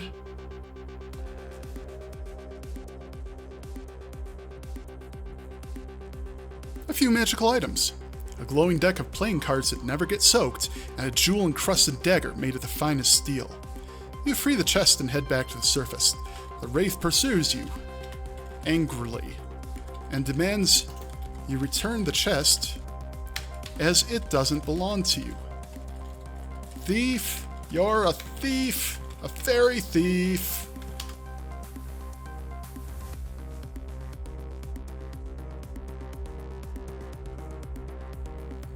And then he attacks. Fortunately, you've dealt with hostile undead before, and you are well prepared. The dagger from the chest makes quick work of him, and soon you're back on course.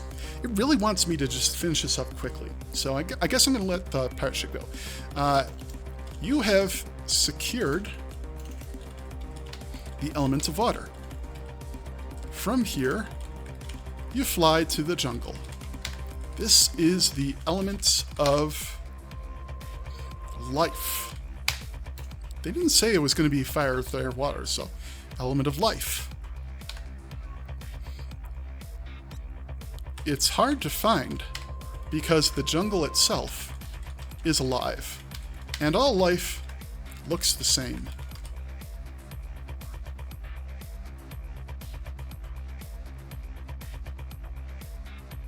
Fortunately, you're really good at directions. You managed to find a clearing in the center of a jungle after a while.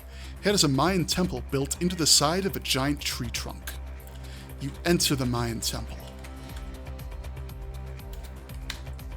The Mayan temple is guarded with traps, undead warriors, and ferocious jungle creatures.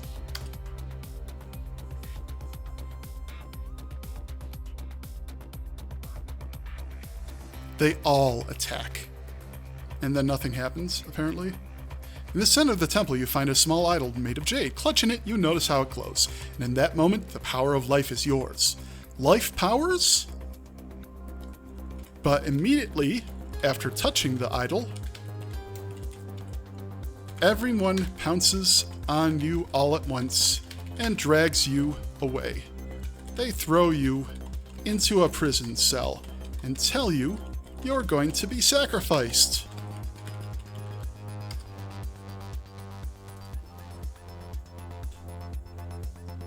It seems they weren't smart enough to listen to your explanation and just assume you're there to steal their idol. You feel really sorry for them when the curse is lifted some other way, but at least your quest is over. You were in there for a while. Some other hero found the 4 elements and released your sister from her curse, freeing the land from rogue, chaotic fairy magic. That's great, but you're still in the prison of a Mayan temple.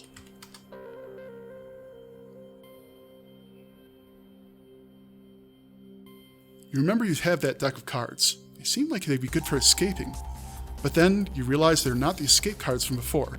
They would do nothing for you here, except fairy magic! You shuffle the deck of cards and cast Win at Poker.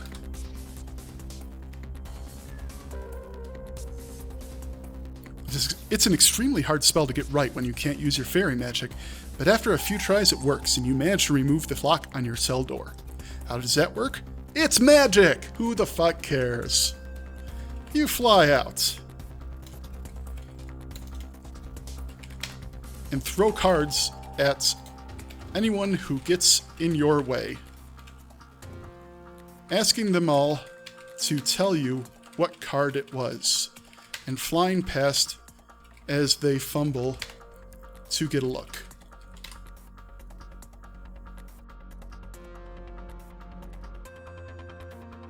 Eventually, you arrive at the top of the You arrive at the top of the temple and you meet the tribe. They're all miserable-looking individuals dressed in rags. Oh! Wait. Okay, this is an awful English accent, so I'm going to have to... I guess I have to rub some Monty Python on it. Oh! No, I'm now for something completely different. Oh, a fairy, says one tribesman in an awful English accent. Luckily, awful accents are all I have. Come, we will sacrifice you to Quatervatitals, the sacred river. No, okay, that immediately went Swedish chef.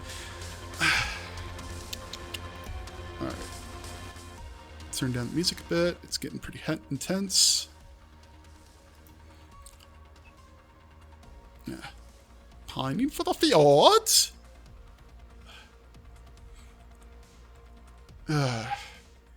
Okay, by English, I guess a Swedish accent is technically an awful English accent.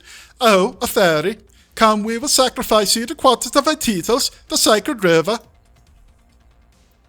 They take you to the sacred river and throw you in.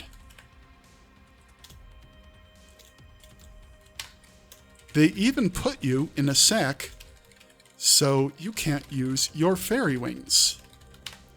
You sink to the bottom, but you are immortal, so you do not drown. Instead, you wait for the sack to rot away and meet the local underwater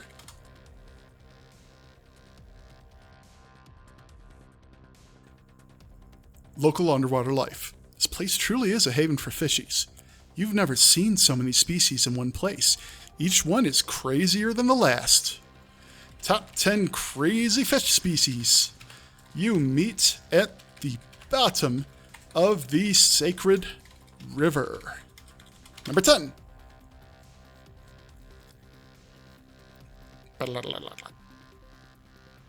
Magikarp. Oh god. Well, let's see how it goes. The weakest but most common species you encounter. Their evolution into Gyarados is incredibly fast and deadly. This would be a killer top predator if they weren't so stupid. Azurill, the weakest and largest species. They can grow to be bigger than you, but they are docile herbivores that cannot survive above water for long. Psyduck, one of the more common, smarter species. They will occasionally get headaches and have no control over what it is they do while confused. Crabby, a crab-like animal with a giant claw. The claw is both powerful and fragile, making it a deadly combination. Okay, let's throw it a curveball, because otherwise it's just going to keep naming Pokemon. Let's see here. Crazy fish species. That fish that swims up your urethra when you pee.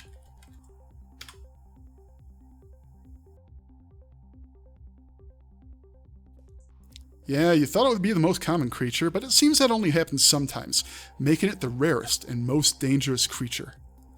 Tyroog, another common species. This fish is most commonly found in Sonic the Hedgehog fanfics. Number 4.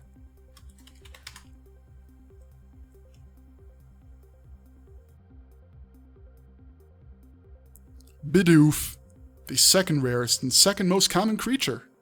Okay. It walks on 2 feet, is stupider than a Magikarp, and could easily be the dominant species if it wasn't so nice. Number 3. Zombie Tyrannosaurus Rex.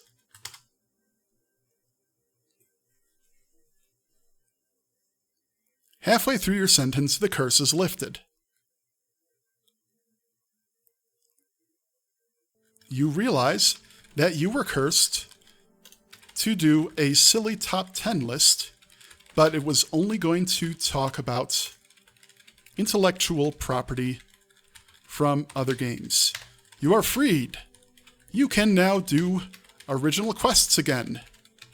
You fly out of the river and look around to see what's changed in the last 100 years.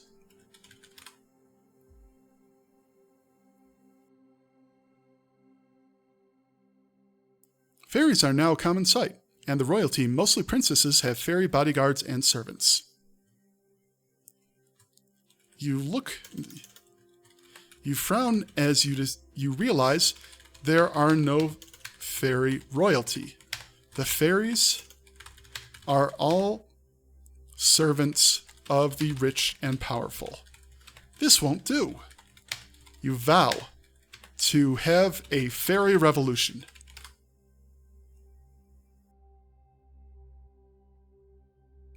You have your fairies gather others and have them practice getting stronger. Soon you have enough firepower to break into the Princess Museum and re-free all of the fairies from the glass jails. Your fairy army, your rebel army of fairies, grows stronger by the day. You tell them to beat their fairy dust plowshares into fairy dust swords and get ready for war.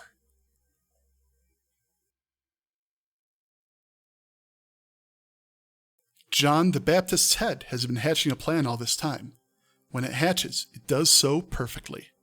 It has made a clone army of itself that is willing to follow the head and help out. Okay.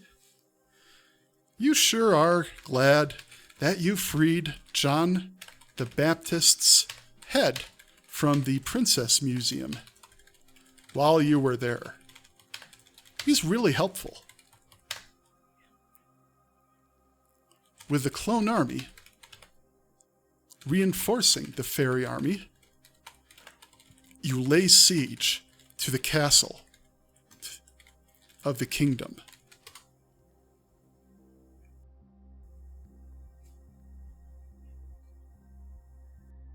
The king raises his hands in surrender as soon as he hears you are leading a rebel army against him.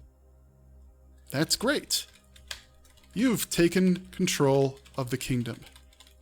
But now, who will be king? Every fairy in the army wants to be king.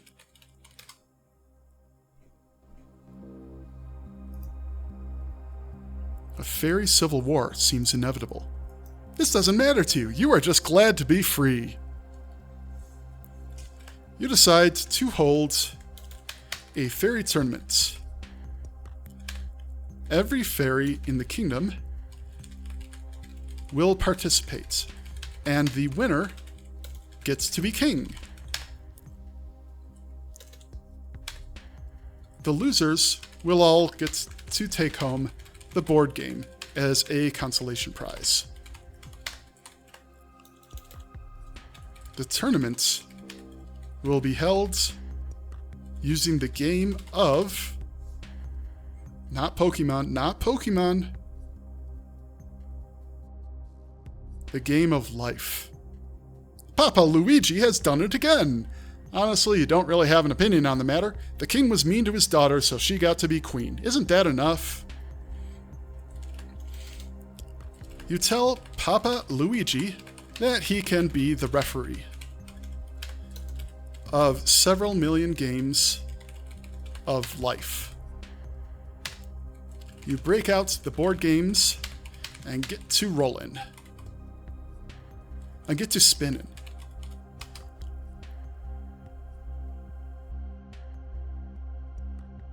Soon you have a winner. King Hucklebuck is your new fairy king, who you are sure will be great. King Hucklebuck's first proclamation is that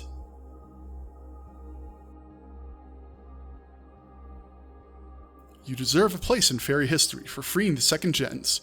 He gives you and all of your friends free tickets to Disneyland. Oh, joy!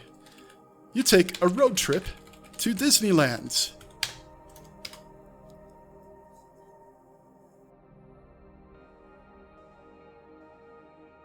Of course, for legal reasons, you are not allowed to take any photographs of the park, but at least you get to see it. You sneak a camera into the park and take illegal photographs. Don't you tell me what to do. Nobody is the wiser, and you enjoy your day at Disneyland. You ride every ride in the park at least 3 times. You are shocked when you realize, I don't know, give me something. It is closing time. You were having so much fun that you lost all track of time. You walk around and look at the park as it begins to empty out. Suddenly, you see something even more shocking and unexpected, completely out of place and utterly unique to the point that no one else could ever have written about it.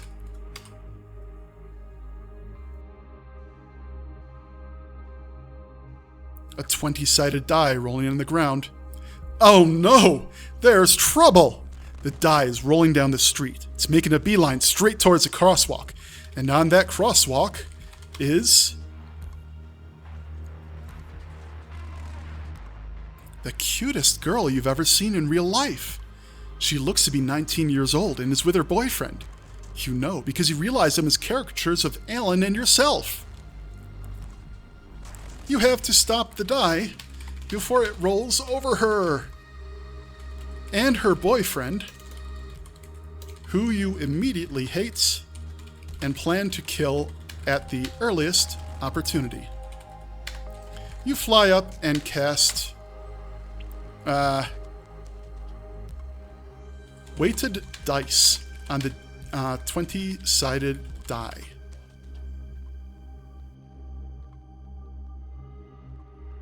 You watch as it rolls and bounces around the feet of the two lovebirds. They manage to step around the die without it crossing your path.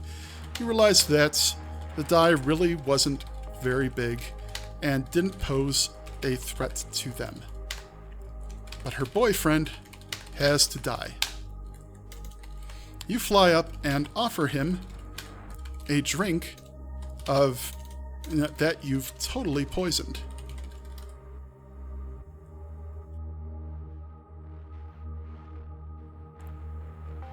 You're trying to reason that either the girl is a witch, or how else could she have survived the die?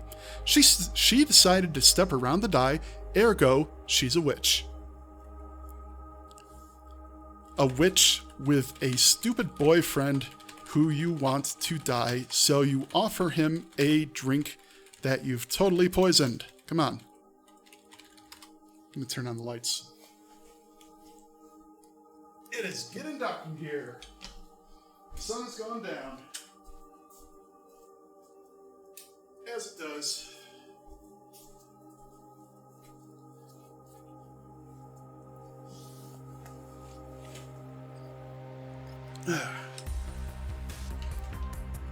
It seems reasonable to you. Sadly, the logic doesn't cut it. He refuses the drink. It tells you how sweet the gesture is, but he's happy with his Alice. You want his Alice. You need his Alice. You want Alice. You need his Alice. She's the cutest girl you've ever seen in real life. You follow them back to their hotel, plotting to find another way to kill him while his guard is down.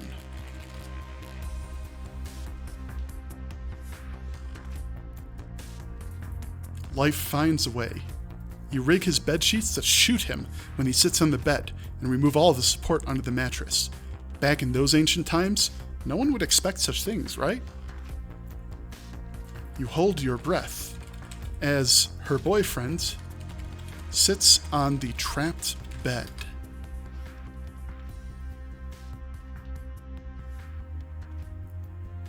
Luckily, he leans forward and nothing happens. He stands up and the trap is set off. It's not lucky at all. The bed erupts upwards. He falls onto the floor, injured but very much alive. You know what must be done now. You must kill him at all costs. You use fairy magic to convince a swarm of wasps to fly in through the window and sting him a lot.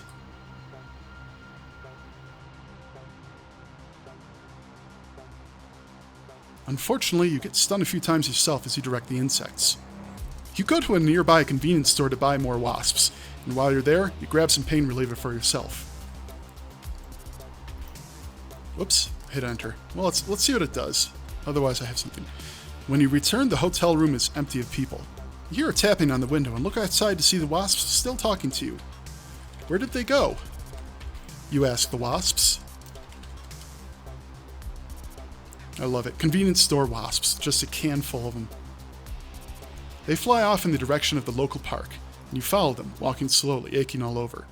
You find the lovers sitting on a bench, chatting about unimportant things. This is the perfect opportunity.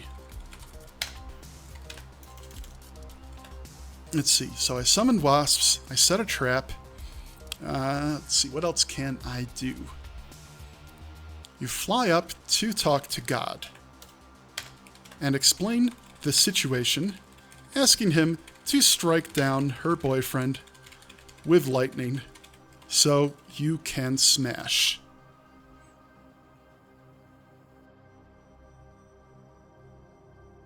Over 52.5% of petitioners are successful in their original requests. After a long wait, you hear him return. You float above the paths where you know he will walk and wait. You hold your breath, waiting for the lightning to strike.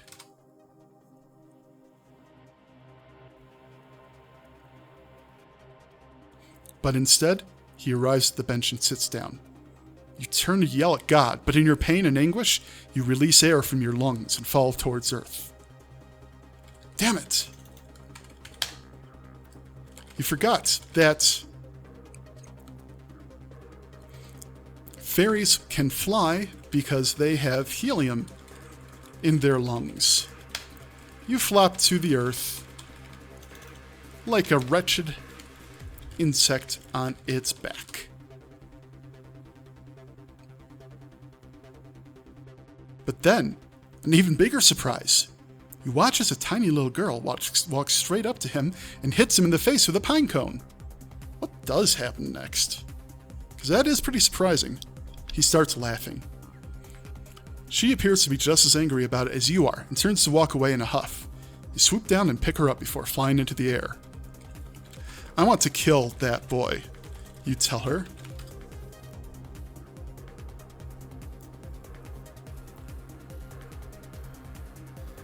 I have a good reason. He's evil. No, you're crazy, she says, struggling in your grip. Nuh-uh. I'm a fairy, and I know all about evil, so shut up and help me kill him.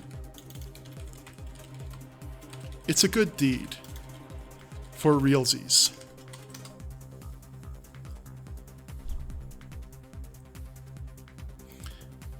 She struggles for a moment longer before deciding she'd rather not be suspended in midair and stops fighting. You float over to the bench and whisper into his ear, asking him if he wants to see a magic trick. He nods yes, and you let her go. She stands on his palm and messes around with his fingers for a moment before slipping off and falling onto the ground. Okay. Now, you tell her. While he's distracted, tie his shoes together with cyanide.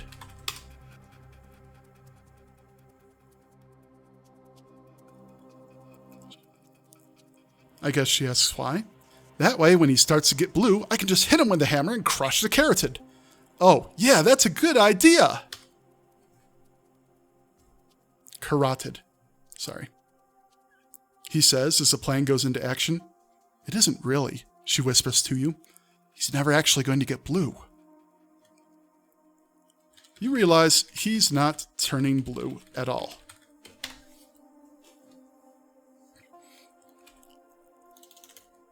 You attempt to salvage the plan by moving straight on to the part where you hit him with a hammer and crush his carotid artery.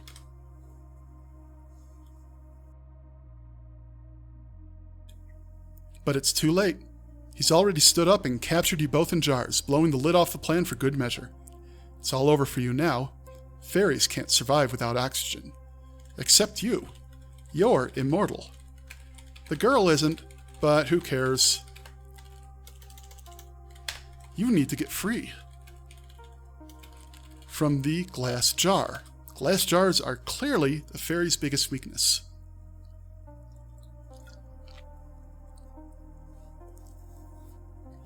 You apply pressure until it finally shatters, allowing you to fly away from the devil and escape his revenge. You don't know what happens to the girl, but she's immortal too, so it's all fine. This is getting most frustrating. You want his girlfriend for yourself, as she is the prettiest girl you've ever seen in real life. But he stubbornly refuses to die. You go to a witch and ask her why you can't kill the boy. Let's get a second opinion on this. Because, she tells you, you gave his girlfriend hope, and hope is the only thing that can kill him. But of course she refuses to give up hope for herself or anyone else.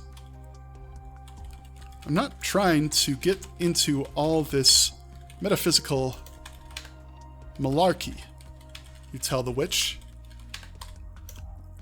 How can I kill the boy?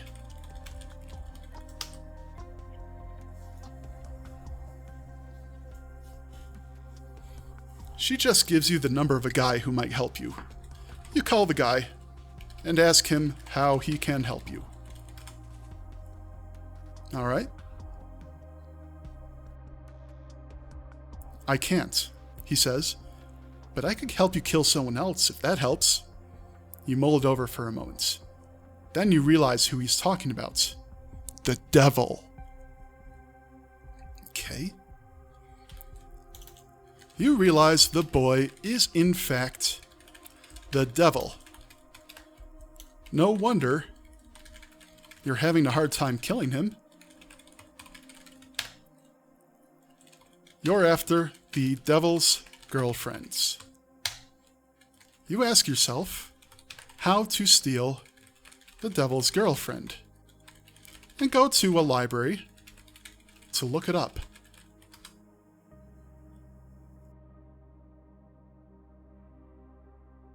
You find a book which says that people can be controlled through certain points in the brain. You hunt down the person with the lowest score and drink his fill. Now that you've controlled the person by drinking parts of his brain, all right, you send him like a zombie to kill the devil and watch to see what happens.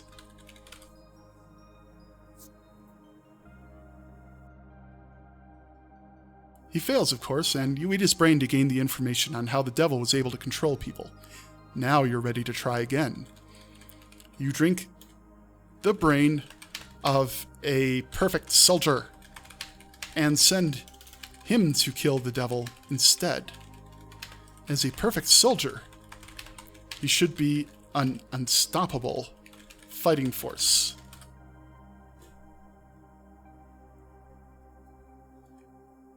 The best of both worlds. The soldier knocks on the devil's castle gate, and the door immediately swings open.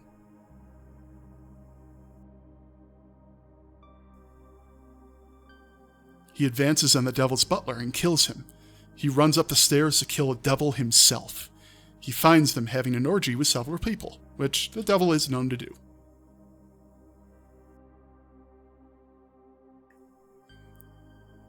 He cuts the devil's head off, but the head immediately fills with decaying maggots and worms. They spill out of his neck. The devil just laughs and puts his head back on. The soldier dies in an extremely grisly way that is not explained. And you realize that you cannot kill the devil with violence. You'll have to find some other way to defeat him. After doing some research on the subject, you drink the brain of the best guitar player you can find and have him challenge the devil to a sweet guitar duel.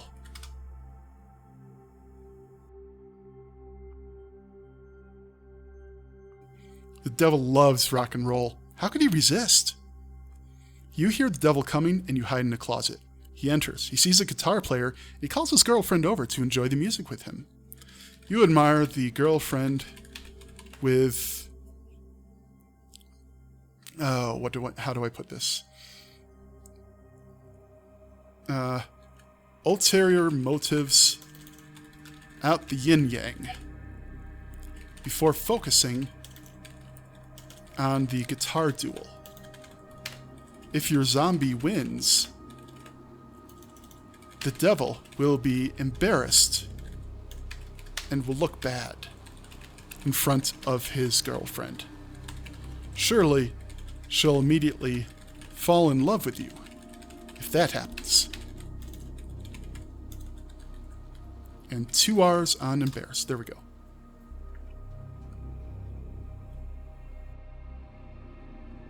The two proceed to play an epic, endless duel, where nothing can be heard but the strings of the guitars and the notes echoing through the room. Hang on a second. Do I have anything good for that?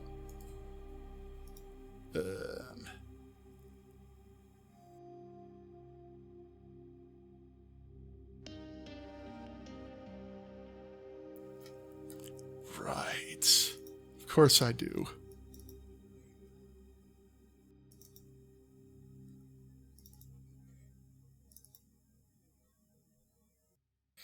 Come on, load up.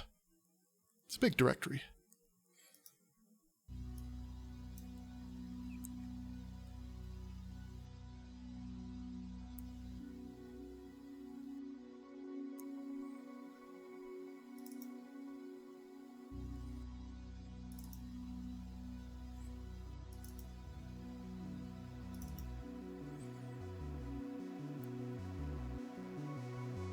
I actually don't know what the name of it is. That's the problem with this.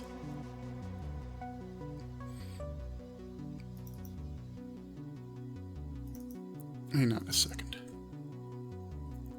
Yeah, I'm sorry. It's a sweet guitar duel. I need to have some kind of music here.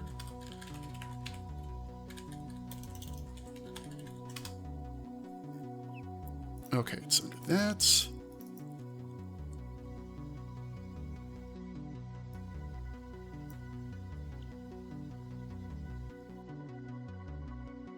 And we'll go with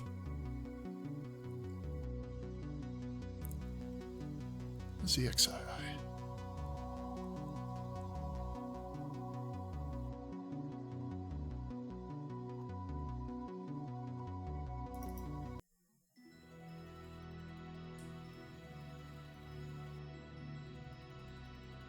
Close enough.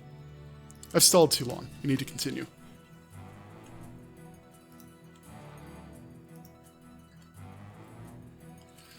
In the commotion, you slip up to the devil's girlfriend and say, "Hey, I think you're really pretty. Why don't you fall in love with me?"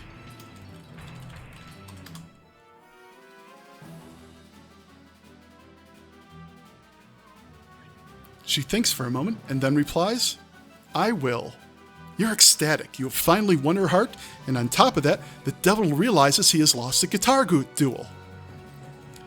You crow victoriously and take your new girlfriend's hands.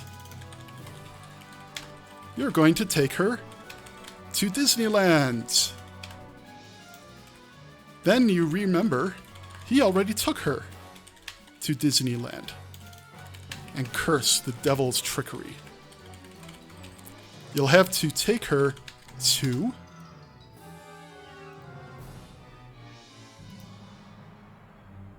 some other fun place. At least you won and the devil lost. Top 10 places to take the devil's girlfriend on a date. Number 10.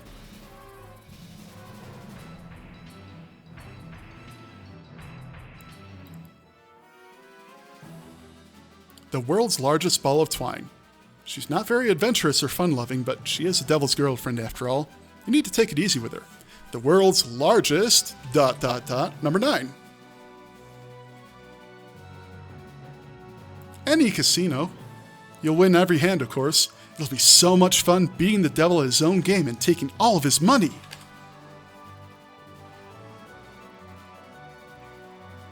Something spooky. Oh, she's into that kind of stuff. Even the devil himself will surely be afraid of someone as scary as you.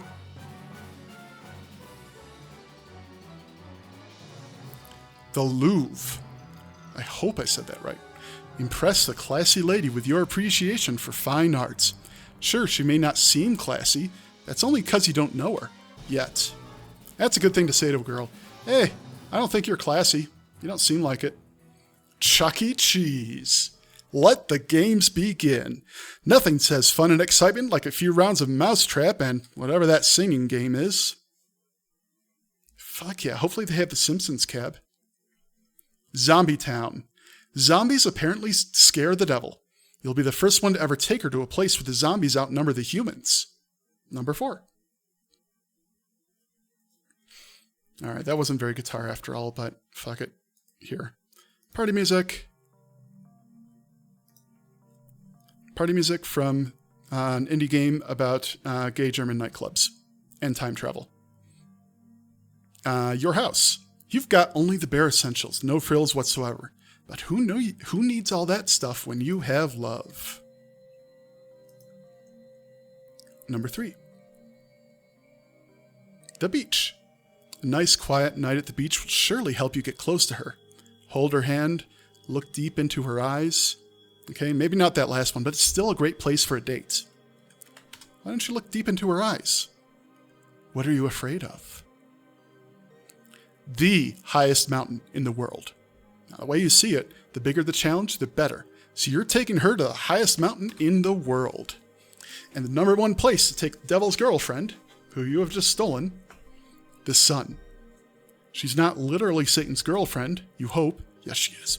But if she were, taking her to the sun would destroy him once and for all.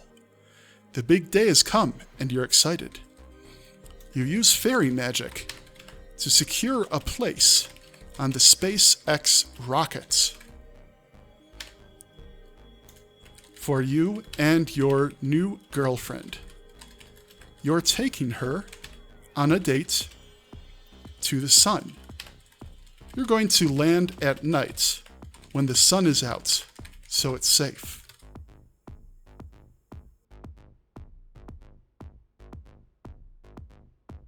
You blast off and everything goes great until you enter the sun's atmosphere. The ship is melting and getting damaged by all the heat and flames. That doesn't stop you from landing. You step out onto the surface of the sun and shake out a picnic blanket, take out a basket, and pat your side, looking up expectantly at your girlfriend.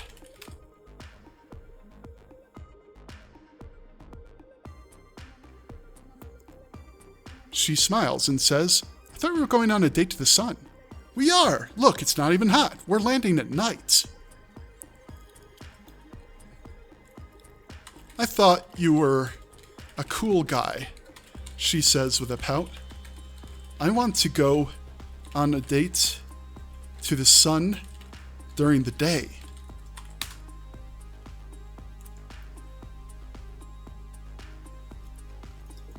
"I thought you were a big cool." You're starting to sweat. "It'll kill you. I was protecting you. You're not actually supposed to go up during the day." "Too bad." She pouts and crosses her arms. It's becoming very clear that if you want to smash, you'll need to take her to the sun during the day. You steel your resolve.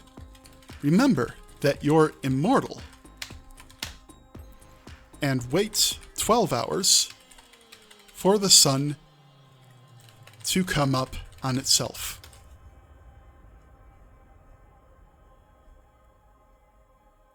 You get back in the rocket and zip up to the sun. When you arrive, the two of you are having a wonderful time on your picnic blanket. This is what happens when you mess with the sun. You get time travel. Now there's two of you and two of your girlfriend.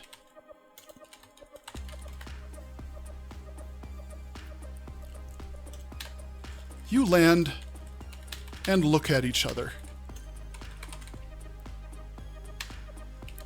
and decide to have a game of Uno, winner takes all.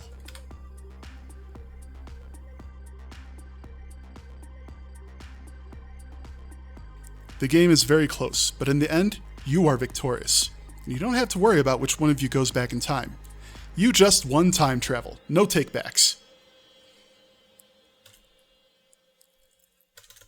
Having successfully dated Alice on the sun during the day, you've completed the ritual and banished the devil. He's dead. He's gone for real. Forever. You head back to the planet to find out what's changed now that the devil is gone. Also, you have two Alices.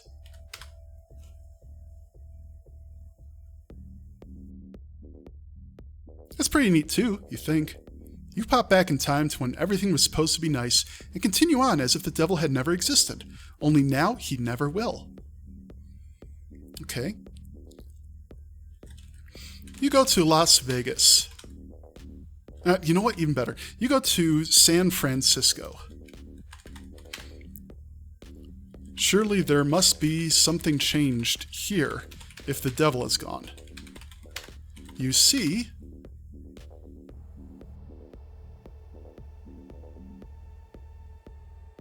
immediately that the air is cleaner. You walk down to one of the docks and you find that the number of ferry boats has at least doubled. People are smiling and having a generally nicer time being people.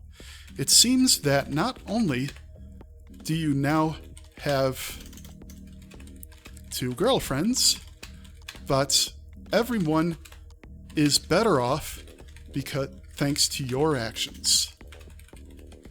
Everything is aces.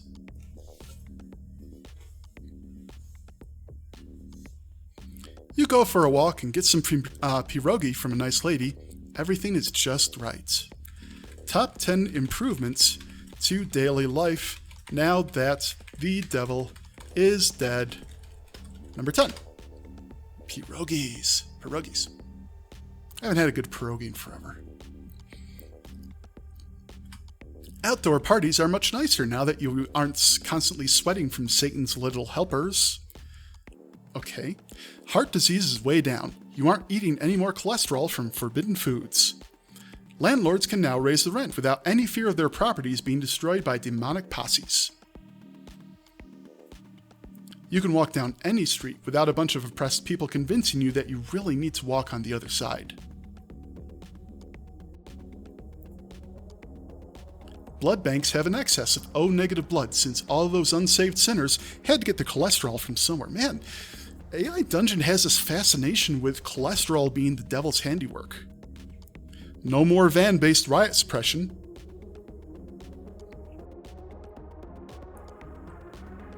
No more glass ceilings for you. Women everywhere are advancing their careers now that they aren't under oppressive contracts with the underworld. That was the only way through the glass ceiling. You had to make a deal with the actual devil. Sunday morning football is way more satisfying without people huddled around a TV in a hyperventilating mess. Okay. People are way nicer to each other. No more cynicism, hatred, or mistrust. Complete unity and cooperation. And the number 1 improvement to daily life now that the devil is dead? Every cartoon you ever watched as a kid where the good guy wins is actually true. You take it easy and enjoy your success. But eventually, your curiosity gets the better of you. And you start looking into why the devil made cholesterol in the first place. It turns out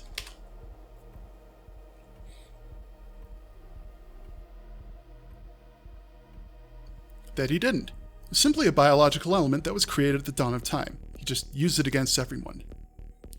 He used it against everyone because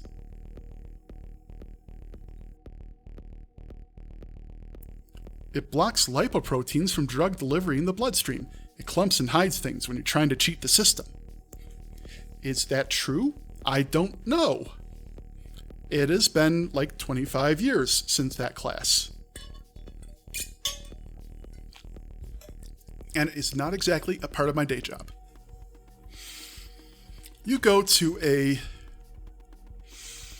cholesterol museum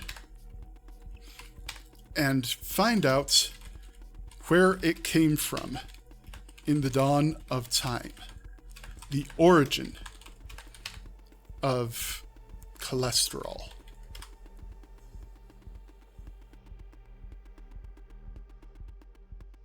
While there, you find a secret scripture of an ancient cult dedicated to the dark cholesterol religion. A celluloid image shows early shells being formed out of nothing.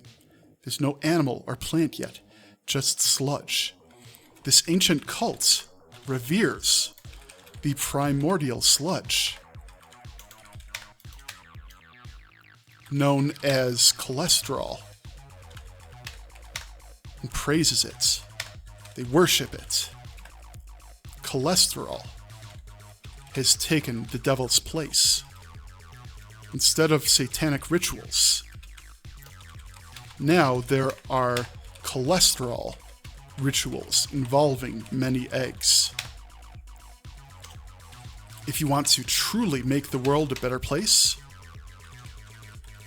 you'll have to put a stop to the cholesterol Illuminati.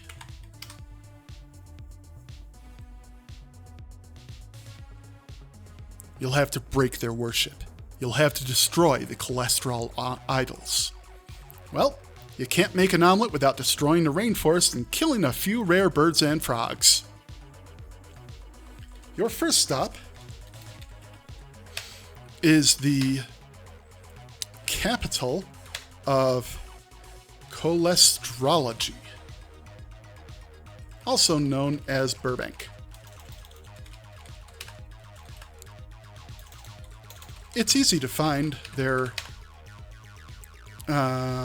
central offices because they're shaped like they're made of sludge.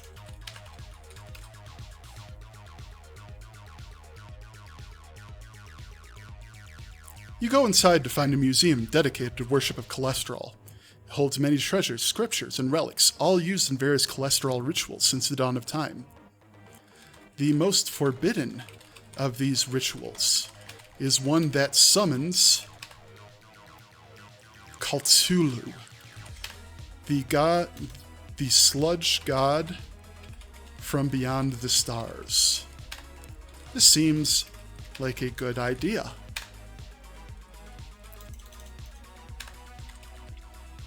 You look around for a virgin to sacrifice to Cthulhu.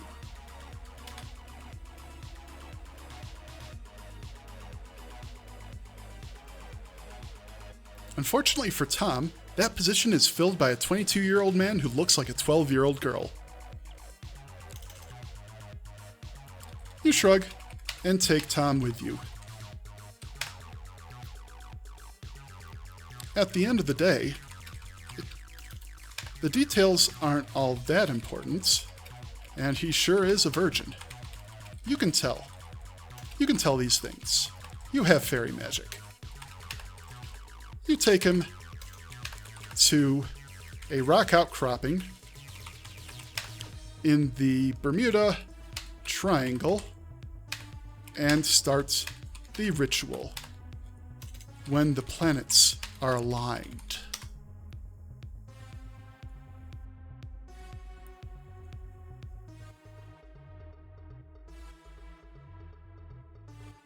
You use a bit of fairy magic to speak collectively. Cthulhu Fagen, you shout. I have brought you a sacrifice and offer to you a virgin.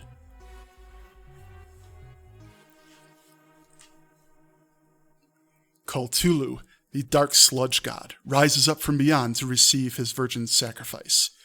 He's like a giant blob of tar with tentacles. Now is the time to strike and end the cholesterol. The way of cholesterol forever. You pull out a rocket launcher, imbued, pack it with a fairy dust rocket, and fire it at Cthulhu.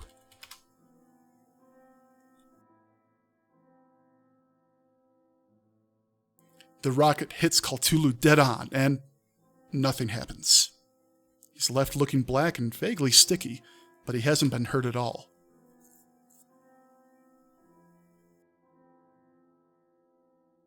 How can this be? You cry. Dumbass, says Tripitaka, who is tied to the rock alongside Tom. You really think a mere fairy dust rocket was going to bring down the god of sludge from beyond the stars? I suppose not, you admit. But what can we do now? Who is Tripitaka? I don't know. You've been here. You know as much as I do. You could let me go, recommends Tom. You shrug. You let Tom and Tripitaka go and withdraw without achieving the slightest bit of your quest. You've saved nothing. But now you've found where Cthulhu lives. You go back and dive into the ocean, swimming into the beyond to check it out.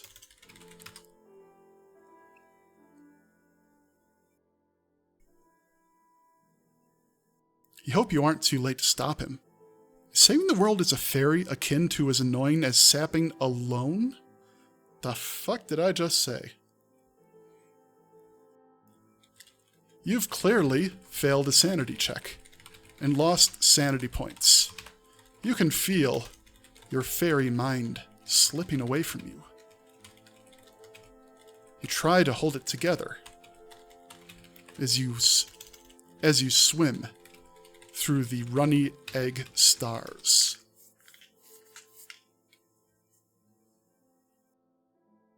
You must defeat Cthulhu at all costs. When you arrive, you swim onto land. You are in a new realm of existence. The realm appears composed mostly of mayonnaise and mayonnaise byproducts. You squelch around and orient yourself to the largest landmark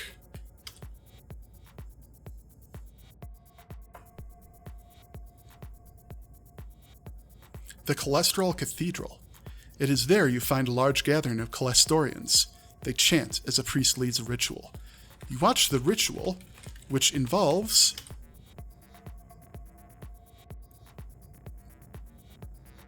a lot of chanting and a lot of ritualistic eating. Everyone's very greasy here.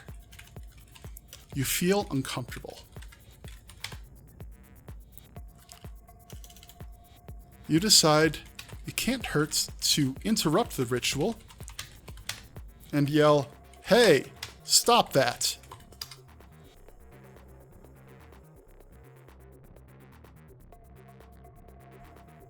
They are too deeply sunk in reverence to see you. Only the priest turns his head and says, "These mortals must complete their ritual or Cthulhu will never appear." What? That's weird. I had to summon him on my side from here. Isn't he usually here?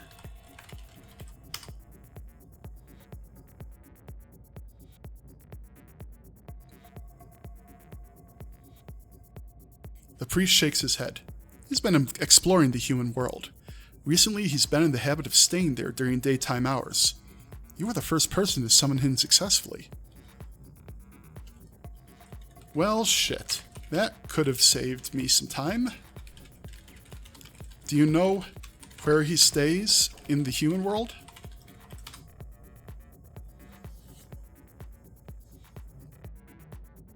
The priest points to a writhing black mass several kilometers away. He spends daytime hours in a shapeless black mass over there. You thank the priest as he turns around and continues chanting. You make your way across the Mayoscape towards the shapeless black mass. It straddles realities and bridges your two worlds in a disturbingly ripply way that merges what you thought was real and what you dreamed of in your nightmares. It's kind of sick.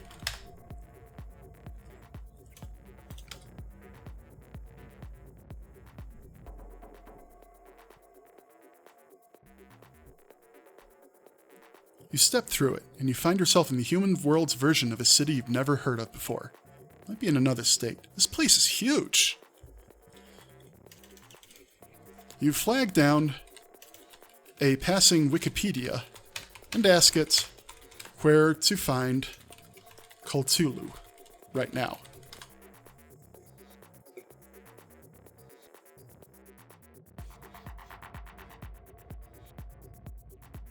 The man seems nervous. He says, "I don't think I should tell a stranger such things."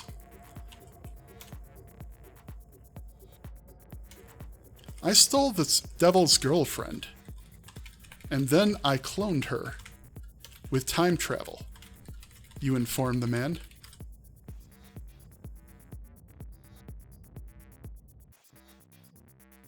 That's impressive, but still, I don't think You transform into a frog and jump on his shoulder. Lick me, you command him.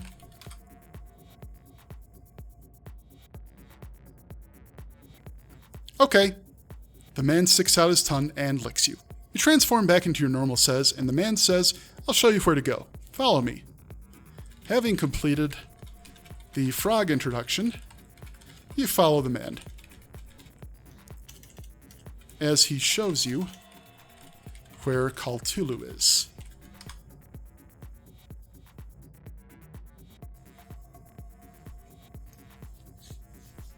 He leads you through winding streets until you reach a certain spot. The man swallows nervously. In the center of our crosswalk is Cthulhu. Cthulhu is smaller than you remember him, but he's just as impressive. And that son's a bitch has to die. You watch him and study him, looking for a weakness.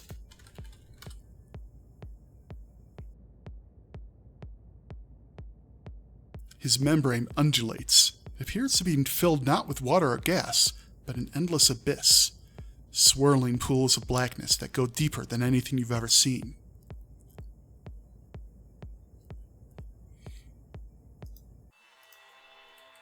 Endless sea of mayonnaise. Swirling pools of egg whites that go deeper than anything you've ever seen.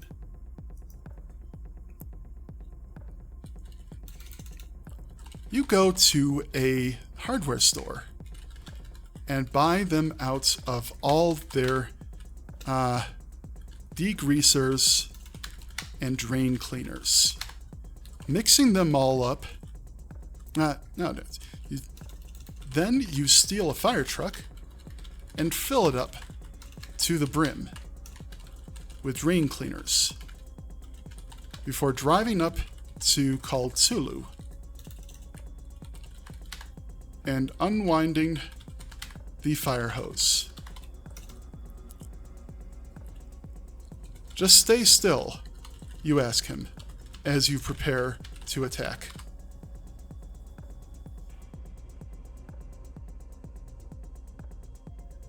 You begin unloading the fire truck's hose over Cthulhu. The chemicals begin to ruin his outer membrane and leak inward.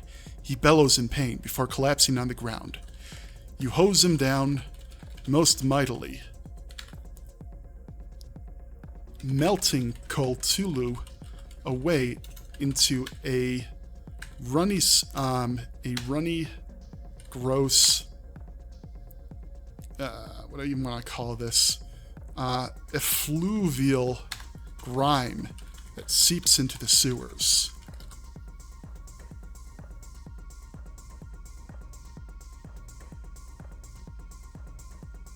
You don't stop hosing, even as he slinks away. You know that humanity has won this day. That's what you think. But then the street shakes, and sewer caps? What the fuck are those things called? It's not great. They weigh like 100 pounds. Not doors. Sewer. Pipe. Fuck, man. And sewer lines start to explode upwards with a spray of fatty acids. A fatberg has formed, and it rises like a huge cellulite kaiju towering over the city. Cthulhu is now Calzilla.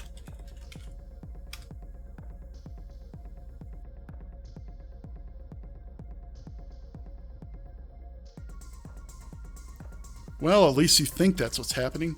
Everything's covered in grease and mayo. It's kind of hard to tell what's going on. He lets out a horrible screech, and then lifts up his hand covered in hair like a poorly maintained Venus flytrap and throws it on the ground. Ugh. Hairballs. Disgusting. You spray him again with the degreaser, but it has little effect. There's just too much Calzilla to flush.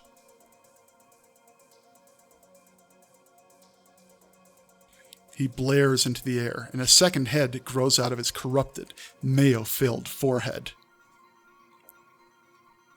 You realize that there's nothing you can do. You'll have to take off and nuke the site from orbit. It's the only way to be sure. You call Alice and ask if she has a nuke you can use.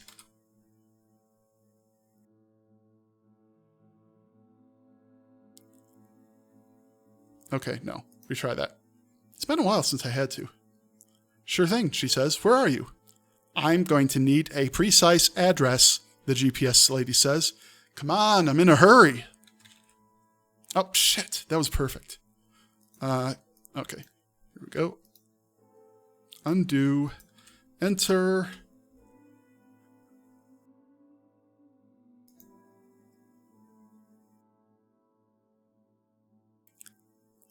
This GPS was given to me by my Uncle Angus, who stole it off an Iranian tank. It never leads me astray. Now give me the address.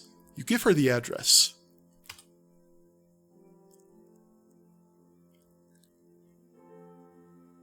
That's in Hammond, Indiana, she says. It'll take 10 minutes for the nuke to arrive.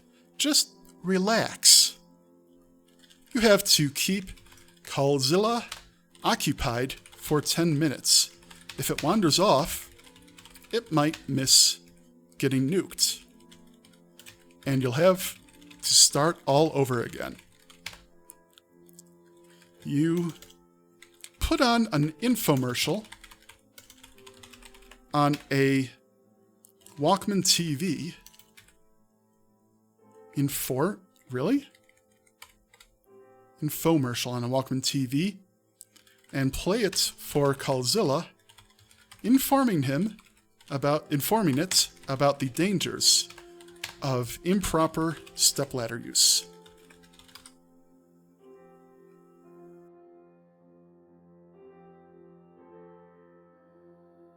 You touch it on the shoulder, and it slowly turns to you. It is not good, Calzilla says in its King Kong meets Andre the Giant voice. Yeah, that's the voice I just did. To misuse ladders. Do not attempt this yourself. No, bad boy, it's not for you, you shout, turning up the TV volume. It's for liblings.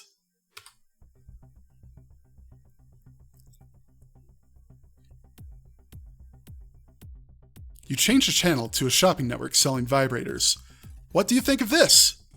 I do not judge, Calzilla says. All life forms seek pleasure. You ask Calzilla what pleasure it seeks.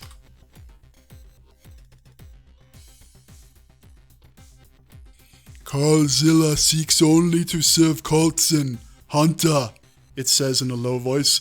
You are not Colson. Indeed. Who the hell is Colson? Do you have to kill Colson too? You hope not, as this is already running a little long.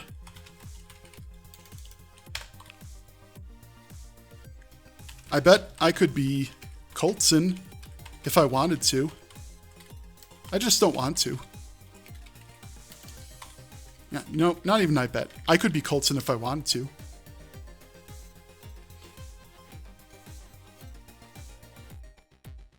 Everyone could be Colson if they wanted to. Oh, so it's a philosophical bullshit thing. That's okay. You don't need to kill those. You just need to pay off the media, and they'll do it for you. You change the channel again, and show Colzilla a commercial for a pickup truck. Do you like the color?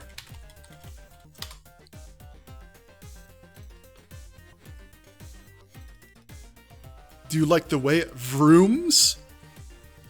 After about 10 minutes, you've got its attention again. Then, you hear a massive explosion.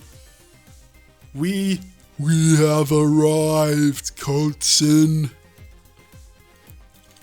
Being immortal, you don't mind being at ground zero of a nuclear blast. When does he... Where's that? Hammond, Indiana, is wiped off the map and will remain a radioactive hellscape for the next decade. But the blast atomizes Colzilla beyond any chance of survival, even for the Elder Gods. The cholesterol Illuminati is done for.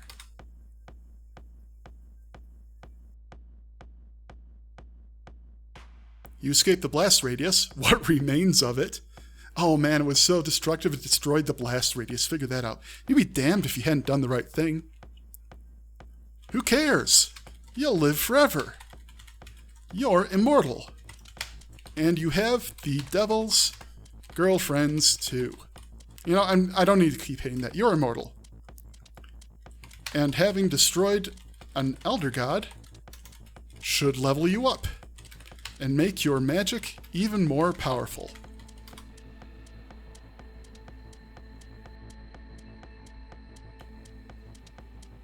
You can definitely feel it. You feel like a god yourself.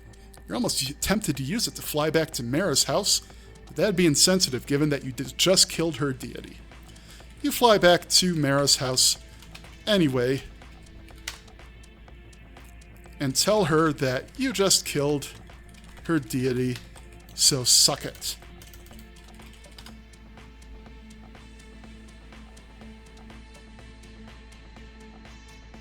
She knows you're the one ultimately responsible. You know what? Fine. She knows you're the one ultimately responsible, so she does. She sucks it very enthusiastically. The end. Top 10. Rituals of the Cholesterol Illuminati. Number 10.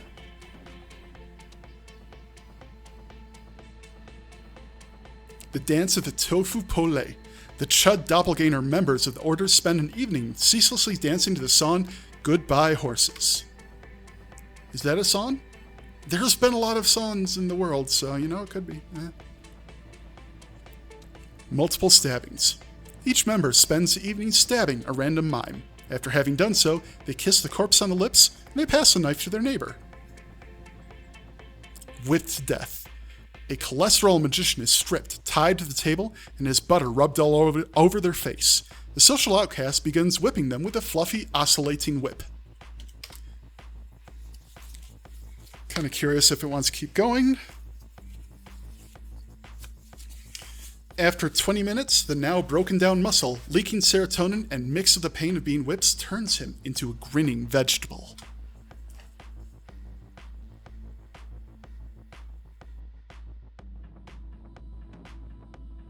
A nacho-eating duel to the death. The cholesterol magician is brought in, tied to a chair with his mouth propped open with a pill-sized wedge. The high priest brings out a gigantic bowl of nacho chips and a vat of melted cheese. He then begins cramming nachos into the cholesterol magician's mouth. After the cholesterol magician has consumed 30 pounds of nacho, the high priest strangles him with a bloated, gooey neck. It's not really a duel, is it? That's more of an execution. But maybe if it's like, if the magician consumes 30 pounds of nacho and succeeds, then he wins? Whole cake. The entire membership sits in a circle and passes around a single plate of whole cake. Each person eats a slice and then puts their portion back on the plate. After 2 hours, the cake has become mushy and everyone gets stomach aches. I will not describe it further than that. You can use your imagination. Neck flute duet. The order's flautist and the order's pianist begin to perform a duet. Pretty soon, the two fall in love and become boyfriend and girlfriend. When the rest of the order learns about this, they beat up the two musicians and give their instruments to the order's composers. Beethoven's liver. One of the order's artists is given a choice, his own liver or Beethoven's. He chooses Beethoven's and afterwards paints 8,000 paintings based off of his liver. While not a true work of art, someone in the order pretends that it is. The BLT Sandwich Fest. The order holds a massive festival dedicated to the mighty BLT sandwich. Problem is, the cholesterol magicians can't stop eating the delicious bread, juicy tomatoes, and the artery-clogging bacon. By the end of the festival, the entire order, including women and children, have heart attacks. Yeah, the way of cholesterol is kind of rough on its members. 5 boiled babies. You know what? I'm not going to let this one go through. Let's redo that. Okay, but this one I'll allow. Slow hand job. 2 cholesterol magicians perform the slowest hand job in human history. The recipient, a cholesterol magician, dies of blood slaughter while watching the motions. They give him an elaborate funeral for his bravery. Sadness eventually leads to suicide for many of the members. And long time coming, the number 1 ritual of the cholesterol Illuminati, Mother Teresa's coffee mug. The entire order spends an evening staring at a single coffee mug.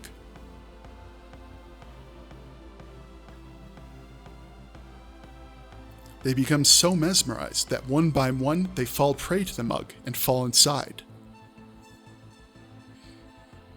The mug is eventually put on display by the United Nations as an international landmark. You decide to leave America in its rich history. You can't beat the weight of it all. Top 10. Yeah, you know what? Nothing's going to top that. I'm just going to leave it at that. The end. Thank you for watching, and have healthy eating habits, ladies and gentlemen. You've seen the other side.